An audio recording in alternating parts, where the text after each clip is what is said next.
Hello friends, ಎಲ್ಲರಿಗೂ ಕೂಡ ನಮಸ್ಕಾರ. ಐ ಹೋಪ್ ಎಲ್ಲರದು ಕೂಡ ಪ್ರಬಂಧ ಪ್ರಿಪ್ರೇಷನ್ ಚೆನ್ನಾಗಿ ನಡೀತಿದೆ ಅಂತ. ಬಹಳಷ್ಟು ಜನರು ಕಮೆಂಟ್ಸ್ ಕೂಡ ಹಾಕಿದ್ದೀರಾ, ಪ್ರಬಂಧಗಳು ಚೆನ್ನಾಗಿ ಬರ್ತಿದೆ ಅಂತ. ಇನ್ನೂ ಕೆಲವೊಬ್ಬರು ಎಕ್ಸ್ಪೆಕ್ಟೇಷನ್ ಯಾವ ಲೆವೆಲ್ಗೆ ಹೆಚ್ಚಾಗಿದೆ ಅಂದರೆ ಅದರೊಳಗೆ ಪ್ರತಿಯೊಂದರೊಳಗೂ ನೀವು ಡೇಟಾನ ಪ್ರೊವೈಡ್ ಮಾಡಬೇಕು ಅಂತ ಮೆಸೇಜ್ ಕೂಡ ಹಾಕಿದ್ದೀರಾ ಆ್ಯಂಡ್ ಕಮೆಂಟ್ ಬಾಕ್ಸಲ್ಲೂ ಕೂಡ ಹಾಕಿದ್ದೀರಾ. ನಾನು ಮೊದಲೇ ಹೇಳಿದ್ದೀನಿ friends, data keeps always changing. Okay, ನಾನು ಅಪ್ರೋಚನ್ನು ಮಾತ್ರ ಹೇಳ್ತಿದ್ದೀನಿ, ಯಾವ ಥರ ನೀವು ಪ್ರಬಂಧಗಳನ್ನು ಬೆಸ್ಟ್ ಪ್ರಬಂಧಗಳನ್ನು ಬರಿಬಹುದು ಅಂತ. ಓಕೆ, ಆಮೇಲೆ ನಾನು ಕೊಟ್ಟಿರುವಂಥ ಪ್ರಬಂಧಗಳ ಟಾಪಿಕ್ನ ನೋಡಿ, ನೀವು ಯಾವ ಥರ ಪ್ರಬಂಧಗಳನ್ನು ಬರೀಲಿಕ್ಕೂ ಹೆಲ್ಪ್ ಆಗುತ್ತೆ. ಸೊ ಅದನ್ನು ಅಪ್ರಿಷಿಯೇಟ್ ಮಾಡೋದು ಬಿಟ್ಟು ಬರೀ ಡೇಟಾ ಪ್ರೊವೈಡ್ ಮಾಡಿ ಒಂದು PDF ಕೂಡ ಪ್ರೊವೈಡ್ ಮಾಡಿಬಿಡಿ ಅಂತ ನೀವೇನು ಹೇಳ್ತಿದ್ದೀರೋ, ನಿಮ್ಮ ಒಳ್ಳೆಯದಕ್ಕೆ ಹೇಳ್ತಾ ಇರೋದು. ನೀವೇ ನಿಮ್ಮ ಭಾಷೆಯಲ್ಲಿ ನಾನು ಹೇಳಿರುವಂಥ ಪ್ರಬಂಧವನ್ನು ಕೇಳಿ ನಿಮ್ಮದೇ ಒಂದು ಹ್ಯಾಂಡ್ ರೈಟಿಂಗಲ್ಲಿ ಬರ್ಕೊಳ್ಳಿ. ಯಾಕಂದರೆ ಎಕ್ಸಾಮಿನೇಷನ್ ಹಾಲಲ್ಲಿ ನಾನು ನಿಮಗೆ ಪ್ರಬಂಧ ಹೇಳಿಕ್ಕೆ ಬರೋದಿಲ್ಲ. ನಿಮ್ಮ ಭಾಷೆಯಲ್ಲೇ ನೀವು ಬರೆದಾಗ ಮಾತ್ರ ಅದು ಒಂದು ಫ್ಲೋನಲ್ಲಿ ಬರುತ್ತೆ. ಆ ಸ್ಟಿಪ್ಯುಲೇಟೆಡ್ ಟೈಮಲ್ಲಿ ನೀವು ಎಸ್ಸೆ ಬರೀಲಿಕ್ಕೆ ಸಾಧ್ಯ ಆಗುತ್ತೆ. ಯಾಕೆ ನಿಮಗಿದು ಅರ್ಥ ಆಗ್ತಾ ಇಲ್ಲ? ಮಿಸ್ಗೈಡ್ ಮಾಡಲಿಕ್ಕೆ ನನಗೆ ಇಷ್ಟ ಇಲ್ಲ. ಭಾಳ ಜನ ಹೇಳ್ತಿದ್ದೀರಾ, ಲೈಕ್ ಯಾರೋ ಒಬ್ಬರು ಕಮೆಂಟ್ ಹಾಕಿದ್ರು, ಜಸ್ಟ್ ಪಾಯಿಂಟ್ಸ್ ಕೇಳಲಿಕ್ಕೆ ನಾವು ಇಷ್ಟೊಂದು ವಿಡಿಯೋನ ನೋಡಬೇಕಾ ಅಂತ. ಸೊ ಅದೇ ಪಾಯಿಂಟ್ಸ್ಗಳು ನಿಮಗೆ ಗೊತ್ತಿದ್ದರೆ ನೋಡುವಂಥ ಅವಶ್ಯಕತೆ ಇಲ್ಲ ಫ್ರೆಂಡ್ಸ್. ಪಾಯಿಂಟ್ಸ್ಗಳು ಗೊತ್ತಿರದೇ ಇರೋದಕ್ಕೇ ನೀವು ನೋಡಿದ್ದಲ್ವಾ. ಸೊ ಆ ಪಾಯಿಂಟ್ಸ್ಗಳು ಎಲ್ಲಿಂದ ಬರ್ತವೆ? ಸುಮ್ಮನೆ ಪಾಯಿಂಟ್ಸ್ಗಳು ಬರ್ತಾವೆ ನಿಮಗೆ. ನೋಡೋಣ ಎಷ್ಟು ಪಾಯಿಂಟ್ಸ್ ಬರಿತೀರಿ, ನಿಮ್ಮ ಓನಾಗಿ ಪಾಯಿಂಟ್ಸ್ ಬರೀರಿ ನೋಡೋಣ. ತೀರಾ ಇಷ್ಟು ಸ್ಪೂನ್ ಫೀಡಿಂಗ್ ಮಾಡೋಕ್ಕಾಗೋದಿಲ್ಲ. ಆ ಡೇಟಾಸ್ ಏನಿರ್ತಾವೋ, ಇನ್ನು ಜನವರಿ ಒಳಗೆ ಎಕ್ಸಾಮ್ ಇರೋದ್ರಿಂದ ವೇರಿಯಸ್ ರಿಪೋರ್ಟ್ಸ್ಗಳು ಬರ್ತವೆ, ಅಲ್ಲಿ ಡೇಟಾ ಚೇಂಜ್ ಆಗುತ್ತೆ. ನಾನೇನೋ ಒಂದು ಡೇಟಾ ಹೇಳಿದರೆ ನೀವು ಅದನ್ನೇ ಹಾಕಿಬಿಡ್ತೀರಾ, ಅದು ಬೇಕಾಗಿಲ್ಲ ನನಗೆ. ಸೊ ಸುಮ್ಮನೆ ಮಿಸ್ಇನ್ಫಾರ್ಮೇಷನ್ನ ನಾನು ಕೊಡೋದಿಲ್ಲ ಫ್ರೆಂಡ್ಸ್, ನಿಮಗೆ ಅಪ್ರೋಚ್ನ ಹೇಳ್ತಿದ್ದೀನಿ. ಸೊ ಒಬ್ಬ ಕಾಂಪಿಟೇಟಿವ್ ಎಕ್ಸಾಮ್ ಆಸ್ಪಿರೆಂಟ್ ಆಗಿ ನೀವು ಇಟ್ಟು ಎಕ್ಸ್ಪೆಕ್ಟ್ ಮಾಡಿ ಅದರ ಮೇಲೆ ನೀವು ಬರಿಬೇಕು ಫ್ರೆಂಡ್ಸ್. ನಾಳೆ ನೀವು ಜಾಬ್ ಸೆಲೆಕ್ಷನ್ ಆದರೆ ನೀವು ಜಾಬ್ ಮಾಡಬೇಕು. ನೀವು ಬೇರೆದವ್ರಿಗೆ ಹೇಳ್ತೀರಾ ಈ ಕೆಲಸವನ್ನು ನೀವು ಮಾಡಿ ಅಂತ. ಅದಕ್ಕೆ ನಾನು ಹೇಳ್ತಾ ಇರೋದು, ನಿಮ್ಮ ಬ್ರೈನ್ಗೂ ಸ್ವಲ್ಪ ಕೆಲಸ ಕೊಡಿ, ಯಾಕಂದರೆ ಎಕ್ಸಾಮಿನೇಷನ್ ಹಾಲಲ್ಲಿ ಅದೇ ಕೆಲಸ ಮಾಡುತ್ತೆ. ಇನ್ನು ಯಾರು PDF ಕೇಳ್ತಿದ್ದೀರೋ, ನಾನು ಆಲ್ರೆಡಿ ಹೇಳಿದ್ದೀನಿ ಫ್ರೆಂಡ್ಸ್, ಒಂದು ಎಸ್ಸೆ ಬುಕ್ ಇದೆ, ಈ ಪ್ರಬಂಧ ಬುಕ್ನ ಮಾಡಿದ್ದೀವಿ. ನೀವು ಜಸ್ಟ್ ಯಾರ್ಯಾರು ತೊಗೊಂಡಿದ್ದಾರೋ ಅವ್ರಿಗೆ ನಿಮ್ಮ ಒಪಿನಿಯನ್ನು ಕೂಡ ಕೇಳ್ಬೋದು. ನಾನು ಜಸ್ಟ್ ಅವರು ನನಗೆ ಮೆಸೇಜ್ ಹಾಕಿದ್ದನ್ನು ಹಾಕೋದನ್ನು ಕೂಡ ಮರೆತೆ, ಅಂದರೆ ಹಾಕಿಲ್ಲ ನಾನು. ಬಟ್ ಎಸ್, ಈ ಬುಕ್ ಅವ್ರಿಗೆ ಡೆಫಿನೆಟ್ಲಿ ಉಪಯೋಗ ಆಗ್ತಿದೆ ಅಂತ ಹೇಳಿದ್ದಾರೆ. ಕರೆಂಟ್ ಎಸ್ಸೆಗಳೇ ಇದ್ದಾವೆ, 35 ಎಸ್ಸೆಗಳಿದ್ದಾವೆ. ಡಿಫ್ರೆಂಟ್ ಅಪ್ರೋಚಿಂದ ಮಾಡಿದಂಥವು ನಿಮಗೆ ಪಾಯಿಂಟ್ಸ್ಗಳು ಸಿಗ್ತವೆ, ಕೊಟೇಶನ್ಗಳು ಸಿಗ್ತವೆ. ಆಮೇಲೆ ಯಾವ ಥರ ಎಸ್ಸೆ ಬರಿಬೇಕು ಅಂತ ಹೇಳ್ಕೊಡ್ಲಾಗಿದೆ. ಕೆಲವರು ಪರಿವಿಡಿ ಹಾಕಿಲ್ಲ ಸರ್ ನೀವು ಅಂತ. ಪರಿವಿಡಿನ ನಾನು ಎವ್ರಿ ಕ್ಲಾಸಲ್ಲಿ ತೋರಿಸ್ತಾನೆ ಇದ್ದೀನಲ್ವಾ. ಸೊ ಅದನ್ನು ಗ್ರೂಪ್ ಒಳಗೆ ಹಾಕಬೇಕಾ ಹೇಳಿ ನೋಡೋಣ. ಸೊ ಈ ಥರ ಇರೋದ್ರಿಂದ ರೆಸ್ಟ್ ಆಫ್ ದಿ ಥಿಂಗ್ಸ್ ಒಂದು ಸ್ವಲ್ಪ ನೀವು ಡೇಟಾನ ಅದರೊಳಗೆ ಆ್ಯಡ್ ಮಾಡಿ, ಅದು ಚೇಂಜ್ ಆಗುತ್ತೆ ಅಂತ ನಾನು ಮಾಡಿಲ್ಲ. ಸೊ ಅದಕ್ಕೆ 35 ಎಸ್ಸೆಗಳ ಪ್ರಬಂಧ ಪುಸ್ತಕ ಇದು ಇದೆ ಫ್ರೆಂಡ್ಸ್. ಸೊ ಯಾರಿಗೆ ಬೇಕು ಅಂತಿರೋ ನನ್ನ ನಂಬರ್ಗೆ ನೀವು ನಿಮ್ಮ ಪೂರ್ತಿ ಅಡ್ರೆಸ್ಸನ್ನು ಕಳಿಸ್ಕೊಟ್ರೆ ಪೋಸ್ಟ್ ಮೂಲಕ ನಿಮಗೆ ಪುಸ್ತಕವನ್ನು ತಲುಪಿಸುವಂಥ ಕೆಲಸವನ್ನು ನಾವು ಮಾಡ್ತೀವಿ ಫ್ರೆಂಡ್ಸ್. ನನ್ನ ನಂಬರ್ ಬಂದುಬಿಟ್ಟು 7892086178. ಈ ಒಂದು ನಂಬರ್ಗೆ ನೀವು ಒಂದು ಮೆಸೇಜನ್ನು ಹಾಕಿ ನಿಮ್ಮ ಪೂರ್ತಿ ಅಡ್ರೆಸ್ಸನ್ನು ಕಳಿಸ್ಬೋದು. ನಿಮ್ಗೆ ಯಾರಿಗೆ PDF ಬೇಕನ್ಸುತ್ತೋ, ಉಪಯೋಗ ಆಗುತ್ತೆ ಫ್ರೆಂಡ್ಸ್, ತೊಗೊಳ್ಳಿ. ಪುಸ್ತಕದ ಮೇಲೆ ನೀವು ದುಡ್ಡು ಖರ್ಚು ಮಾಡಿ ತೊಗೊಂಡಿದ್ದು ಯಾವತ್ತೂ ವೇಸ್ಟ್ ಆಗೋದಿಲ್ಲ. ಐ ಆಮ್ ಶ್ಯೂರ್ ನೀವು you will learn so many things. ಆಮೇಲೆ ಯಾರ್ಯಾರು ಪುಸ್ತಕವನ್ನು ಆಲ್ರೆಡಿ ಖರೀದಿ ಮಾಡಿದಿರೋ, ಬಹಳಷ್ಟು ಜನ ಖರೀದಿ ಮಾಡಿದಿರ, ನೀವೇನು ಮಾಡಬೇಕು ಅಂದರೆ ಅದರೊಳಗೆ ಓಲ್ಡ್ ಕ್ವಶನ್ ಪೇಪರ್ಸ್ಗಳನ್ನ ಕೂಡ ಹಾಕಿದೆ. ಹಿಂದ್ಗಡೆ ಪೇಪರ್ 1 ಓಲ್ಡ್ PSI ಕ್ವಶನ್ ಪೇಪರ್ಸ್ನ ಹಾಕಿದೆ. ಸೊ ಅಲ್ಲಿರುವಂಥ ಟ್ರಾನ್ಸ್ಲೇಷನ್ಗಳನ್ನು ಪ್ರಾಕ್ಟೀಸ್ ಮಾಡಿ ಫ್ರೆಂಡ್ಸ್. ಓಕೆ, ಬರೀ ಎಸ್ಸೆಗಳನ್ನ ನೋಡಬೇಡ್ರಿ, ನಿಮಗೆ ಪ್ರಾಕ್ಟೀಸ್ಗೆ ಅಂತಲೇ ಅಲ್ಲಿರೋದು. ಇನ್ನೊಂದು ಅಪ್ರೋಚನ್ನ ನಾನು ಹೇಳ್ತೀನಿ ನೋಡಿ. KEAದವರು ಎಕ್ಸಾಮ್ ನಡೆಸ್ತಾ ಇರೋದ್ರಿಂದ KSPದವರು ಇದ್ದಾಗ ಆ ಒಂದು ಟ್ರಾನ್ಸ್ಲೇಷನ್ ಏನು ಕೊಡ್ತಿದ್ರು ಅದನ್ನು ಫ್ಲಕ್ಚುವೇಟ್ ಮಾಡ್ತಿದ್ರು. ಕಳೆದ 545 PSI ಎಕ್ಸಾಮಲ್ಲಿ ಟ್ರಾನ್ಸ್ಲೇಷನ್ ವಾಸ್ ಟಫ್ ಬಿಕಾಸ್ ಒಂದು ಪೂರ್ತಿ ಪ್ಯಾರಾಗ್ರಾಫ್ನ ನೀವು ಟ್ರಾನ್ಸ್ಲೇಟ್ ಮಾಡಬೇಕಾಗಿತ್ತು. ಓಕೆ, ಅಲ್ಲಿ ಜಸ್ಟ್ 1-2-3 ಲೈನಲ್ಲಿ ಅಥವಾ ಸೆಂಟೆನ್ಸಲ್ಲಿ ಇರಲಿಲ್ಲ ಫ್ರೆಂಡ್ಸ್, ಪೂರ್ತಿ paragraph. There is no full stop at all until that paragraph ends. So ಈಗ KEAದವ್ರು ಮತ್ತೇನು ಮಾಡ್ಬೋದು, ಡಿಫಿಕಲ್ಟ್ ಕೊಡಲಿಕ್ಕೋ ಮತ್ತೇನು ಮಾಡ್ಬೋದು, ಜಾಸ್ತಿ ಒಂದು ಟ್ರಾನ್ಸ್ಲೇಷನ್ನ ಕೊಡ್ಬೋದು. ಓಕೆ, ಸೊ ಹೇಗಾದರೂ ಮಾಡಿ ಅವ್ರು KSPಕ್ಕಿಂತ ಡಿಫ್ರೆಂಟ್ ಕೊಡಬೇಕಲ್ವಾ. ಸೊ ಅದನ್ನು ಈಸಿಯಾಗೂ ಕೂಡ ಕೊಡ್ಬೋದು. ಬಟ್ ನನ್ನ ಅಡ್ವೈಸ್ ಏನು ಅಂದರೆ, ನೀವು ಜಾಸ್ತಿ ಪ್ರಾಕ್ಟೀಸ್ ಮಾಡಿ. ಈವನ್ ನಾನೇನು ಕ್ವಶನ್ ಪೇಪರ್ಸ್ನ ಹಾಕ್ತಿದ್ದೀನೋ, ಪ್ರತಿ ಸಂಡೇ ಎಕ್ಸಾಮ್ ನಡೆಸಿದ್ದು ಆ ಕ್ವಶನ್ ಪೇಪರಲ್ಲೂ ನೋಡಿ, ನಾನಂತೂ ಚಿಕ್ಕ ಟ್ರಾನ್ಸ್ಲೇಷನನ್ನು ಕೊಡೋದೇ ಇಲ್ಲ. ಎದಕ್ಕಂದರೆ ದಿಸ್ ಈಸ್ ಪ್ರಾಕ್ಟೀಸ್ ಫ್ರೆಂಡ್ಸ್. ನೀವು ಎಷ್ಟು ಪ್ರಾಕ್ಟೀಸ್ ಮಾಡ್ತೀರೋ ಅಷ್ಟು ಒಳ್ಳೆಯದು. ಎಕ್ಸಾಮಿನೇಷನ್ ಹಾಲಲ್ಲಿ ನಿಮ್ಗೇನಾದರೂ ಶಾಕ್ ಆಯಿತು ಅಂದರೆ ಅದಕ್ಕೆ 5-10 ಮಿನಿಟ್ಸ್ ನೀವೇನಾದರೂ ವೇಸ್ಟ್ ಮಾಡಿದರೆ, ಯಪ್ಪ ಇಷ್ಟು ಹೇಗೆ ಬರೆಯೋದು ಅಂತ, then you are out of competition friends. Remember this. Okay, so ಆ ಯಾವುದೇ ಥರ ಶಾಕ್ ಆಗಬಾರ್ದು ಅಂತ ಡಿಫ್ರೆಂಟ್ ಕೈಂಡ್ ಆಫ್ ಎಸ್ಸೆ ಟಾಪಿಕ್ಗಳನ್ನು ಹೇಳಿದ್ದೀನಿ ನಾನು. ಆ ಟ್ರಾನ್ಸ್ಲೇಷನನ್ನು ಕೊಟ್ಟಿದ್ದೀನಿ, ಹಿಂದ್ಗಡೆ ಕ್ವಶನ್ ಪೇಪರ್ ಕೊಟ್ಟಿದ್ದೀನಿ. ನೀವು ಇದರಿಂದನೂ ಪ್ರಾಕ್ಟೀಸ್ ಮಾಡ್ಬೋದು ಫ್ರೆಂಡ್ಸ್. ಒಂದು 10 ವರ್ಷದ ಕ್ವಶನ್ ಪೇಪರ್ಸ್ ಇದ್ದಾವೆ. ಸೊ ಡೈಲಿ ಒಂದೊಂದು ಆದರೂ ನೀವು ಪ್ರಾಕ್ಟೀಸ್ ಮಾಡಲೇಬೇಕು, ಇಲ್ಲಾಂದರೆ ಪಾಸ್ಟ್ ಆಗೋದಿಲ್ಲ, ನೀಟಾಗಿ ಎಕ್ಸಾಮ್ನ ಕಂಪ್ಲೀಟ್ ಮಾಡೋಕ್ಕೆ ಆಗೋದಿಲ್ಲ. So I am expecting like big ಏನಾದರೂ ಟ್ರಾನ್ಸ್ಲೇಷನ್ ಬಂದಿದ್ದರೆ, ಬಹಳ ಸರ್ತಿ ಸಕ್ಸಸ್ಫುಲ್ ಆದಂಥ ಕ್ಯಾಂಡಿಡೇಟ್ಸ್ ನಮ್ಮ ಈವನ್ ಇಂಟರ್ವ್ಯೂಸ್ಗಳಲ್ಲೂ ಕೂಡ ಹೇಳಿದ್ದಾರೆ ನೋಡಿ, ಯಾವ ಥರ ಅವ್ರಿಗೆ ಆ ದೊಡ್ಡ ದೊಡ್ಡ ಪ್ಯಾರಾಗ್ರಾಫ್ ಎಲ್ಲ ಕೊಡೋದು ಸಹಕಾರಿಯಾಗಿದೆ ಅಂತ. ಭಾಳ ಜನ ಬೈತಾರೆ, ಇಷ್ಟು ದೊಡ್ಡದು ಯಾರು ಕೊಡ್ತಾರೆ, ಇದು ಕೆಲಸ ಎಲ್ಲ ಮಾಡೋಕ್ಕೆ ಇಷ್ಟೆಲ್ಲ ಯಾರು ಮಾಡ್ತಾರೆ ಅಂತ. ಬಟ್ ಪಾಸ್ ಆಗಬೇಕು ಅಂದರೆ ಅಷ್ಟು ಈಸಿ ಅಲ್ಲ ಫ್ರೆಂಡ್ಸ್. ಕಾಂಪಿಟೇಷನ್ ಇದೆ, ಬೇರೆಯವ್ರಿಗಿಂತ ನೀವು ಹೇಗೆ ಡಿಫ್ರೆಂಟ್ ಅಂತ ತೋರಿಸ್ತೀರಾ. ಆ ಒಂದು ಟ್ರಾನ್ಸ್ಲೇಷನನ್ನು ಮಾಡಿ. ಓಕೆ, ಟ್ರಾನ್ಸ್ಲೇಷನನ್ನು ನೀವು ಪ್ರಾಕ್ಟೀಸ್ ಮಾಡಲೇಬೇಕು. There is no shortcuts for that. Okay, so ಅದಕ್ಕೆ ಟ್ರಾನ್ಸ್ಲೇಷನನ್ನು ಪ್ರಾಕ್ಟೀಸ್ ಮಾಡಿ. Okay, so let start today's essay. ನೋಡಿ, ಈ ಎಸ್ಸೆನ ನಾನು ಈ ಬಾರಿ ಸಂಡೇ ಎಕ್ಸಾಮಲ್ಲೂ ಕೂಡ ಕೊಟ್ಟಿದ್ದೆ. ನಮ್ಮ ಇನ್ಸ್ಟಿಟ್ಯೂಟ್ನಲ್ಲಿ ಏನು ಎಕ್ಸಾಮ್ನ ನಡೆಸ್ತೀವೋ ಆ ಒಂದು ಎಕ್ಸಾಮ್ನಲ್ಲಿ ಕೂಡ climate change and disaster management 3 ದಿನ ಮುಂಚೆನೇ ನಾನು ಟಾಪಿಕ್ಸ್ಗಳನ್ನು ಕೊಟ್ಟಿರ್ತೀನಿ. ಈವನ್ ಈ ಸಂಡೇದು ನಾಳೆ ನಾನು ಗ್ರೂಪ್ ಒಳಗೂ ಕೂಡ ಅಪ್ಡೇಟ್ ಮಾಡ್ತೀನಿ, ನೀವು ಪ್ರಾಕ್ಟೀಸ್ ಮಾಡ್ಬೋದು ಫ್ರೆಂಡ್ಸ್. ಬಟ್ ಎಕ್ಸಾಮ್ ಬರೆದಿರುವಂಥ 90% ಆಫ್ ದಿ ಸ್ಟೂಡೆಂಟ್ ಏನು ಬರೆದಿದ್ದಾರೆ ಅಂತ ಹೇಳ್ತೀನಿ. ಅದಕ್ಕೆ ಈ ಥರ ಎಸ್ಸೆ ಯಾಕೆ ಕೊಡ್ತಿದ್ದಾರೆ, KSPದವರಾಗಲಿ ಅಥವಾ KEದವರಾಗಲಿ ಯಾಕೆ ಕೊಡ್ತಾರೆ ಅಂತಲೂ ಕೂಡ ನಾನು ನಿಮಗೆ ಹೇಳ್ತೀನಿ. ಹವಾಮಾನ ಬದಲಾವಣೆ ಮತ್ತು ವಿಪತ್ತು ನಿರ್ವಹಣೆ ಅಂತ ಕೇಳಿದಾಗ ಆ್ಯಕ್ಚುಲಿ ಇದನ್ನು ಕೇಳುವಂಥ ಉದ್ದೇಶ, ಹವಾಮಾನ ಬದಲಾವಣೆಯಿಂದಾಗಿ ಯಾವ್ಯಾವ ವಿಪತ್ತುಗಳು ಇವತ್ತು ನಮಗೆ ಆಗ್ತಿದ್ದಾವೆ. ಓಕೆ, ಆಮೇಲೆ ಇದರ ನಿರ್ವಹಣೆ ಎಷ್ಟೊಂದು ಚಾಲೆಂಜಿಂಗ್ ಆಗಿದೆ, ಅದಕ್ಕೆ ಸರ್ಕಾರ ಕೈಗೊಂಡಂಥ ಕ್ರಮಗಳು ಅಥವಾ ಜಗತ್ತಿನ ದೇಶಗಳು ಕೈಗೊಂಡಂಥ ಕ್ರಮಗಳು. ಈ ಪಾಯಿಂಟ್ಸ್ಗಳನ್ನು ಮೇಜರ್ ಆಗಿ ನೀವು ಬರೀಬೇಕೇ ಹೊರತು, ಅದನ್ನು ಬಿಟ್ಟು ಹವಾಮಾನ ಬದಲಾವಣೆಗೆ ಕಾರಣಗಳು, ಪರಿಣಾಮಗಳು ಅಂತ 90% ಆಫ್ ದಿ ಸ್ಟೂಡೆಂಟ್ಸ್ ಬರೆದಿದ್ದಾರೆ ಆ್ಯಂಡ್ ಇದನ್ನೇ ಬರೀತಾರೆ ಫ್ರೆಂಡ್ಸ್. ಓಕೆ, ನೋಡಿ, ನೀವು ಈ ಥರ ಹವಾಮಾನ ಬದಲಾವಣೆ ಮತ್ತು ವಿಪತ್ತು ನಿರ್ವಹಣೆ ಅಂತ ಕೇಳಿದಾಗ ಬರೀ ಹವಾಮಾನ ಬದಲಾವಣೆಗೆ ಕಾರಣಗಳನ್ನು ಬರೆದ್ರೆ ಎಲ್ಲಿ ಮಾರ್ಕ್ಸ್ ಸಿಗ್ತವೆ. ಓಕೆ, ಈ ಥರ ಡಬಲ್ ವರ್ಡಿಂಗ್ ನಾನು ಹಿಂದೆ ಕೂಡ ಕ್ಲೈಮೇಟ್ ಚೇಂಜ್ ಆ್ಯಂಡ್ ಅಗ್ರಿಕಲ್ಚರ್ ಅಂತ ಕೊಟ್ಟಾಗಲೂ ಹೇಳಿದ್ದೀನಿ. ನಿಮಗೆ ಅಪ್ರೋಚ್ ಹೆಂಗೆ ಮಾಡಬೇಕು ಅಂತ ಹೇಳ್ತಿದ್ದೀನಲ್ವಾ, ನಿಮ್ಮದೇ ಭಾಷೆಯಲ್ಲಿ ಪಾಯಿಂಟ್ಸ್ನ ಯೂಸ್ ಮಾಡಿ ಒಂದು ಎಸ್ಸೆನ ರೆಡಿ ಮಾಡಿ. ನನಗೆ ಇದೇ ಸೇಮ್ ಎಸ್ಸೆ ಬರೀರಿ ಅಂತ ನಾನು ಹೇಳೋದಿಲ್ಲ. ಯಾಕಂದರೆ ಈ ವಿಡಿಯೋನ 5,000, 10,000, 20,000 ಪೀಪಲ್ ನೋಡ್ತಾರೆ ಅಂದರೆ ಎಲ್ಲರ ಎಸ್ಸೆನೂ ಕೂಡ ಸೇಮ್ ಇರೋದು ನನಗೆ ಬೇಡ ಫ್ರೆಂಡ್ಸ್. ನಿಮ್ಮದೇ ಆದಂಥ ಎಬಿಲಿಟಿನ ತೋರಿಸಿ. ಓಕೆ, ನಿಮ್ಮ ಒಂದು ಸಾಮರ್ಥ್ಯವನ್ನು ಬಳಸಿ ಬರೀರಿ, ದ್ಯಾಟ್ ಈಸ್ ಫೈನಲ್. ನಿಮಗೆ ಬೈಪಟ್ ಹಾಕ್ಸಲಿಕ್ಕೆ ಇದೇ ಪಾಯಿಂಟ್ ಬರೀರಿ ಸಾಕು ಅಂತ ಹೇಳಿಕ್ಕೆ ನನಗಿಷ್ಟ ಇಲ್ಲ. ಸೊ ಈ ಎಸ್ಸೆದಲ್ಲಿ ನೀವು ಏನು ಬರೀಬೇಕು ಅಂದರೆ, ಮಿಚಾಂಗ್ ಸೈಕ್ಲೋನ್ ಬಂದಿದೆಯಲ್ವಾ ಭಾರತದಲ್ಲಿ. So many of the articles ಬಂದಿದ್ದಾವೆ ಇದರ ರಿಲೇಟೆಡ್ ಹಿಂದೂನಲ್ಲಿ, ಪ್ರಜಾವಾಣಿಯಲ್ಲಿ.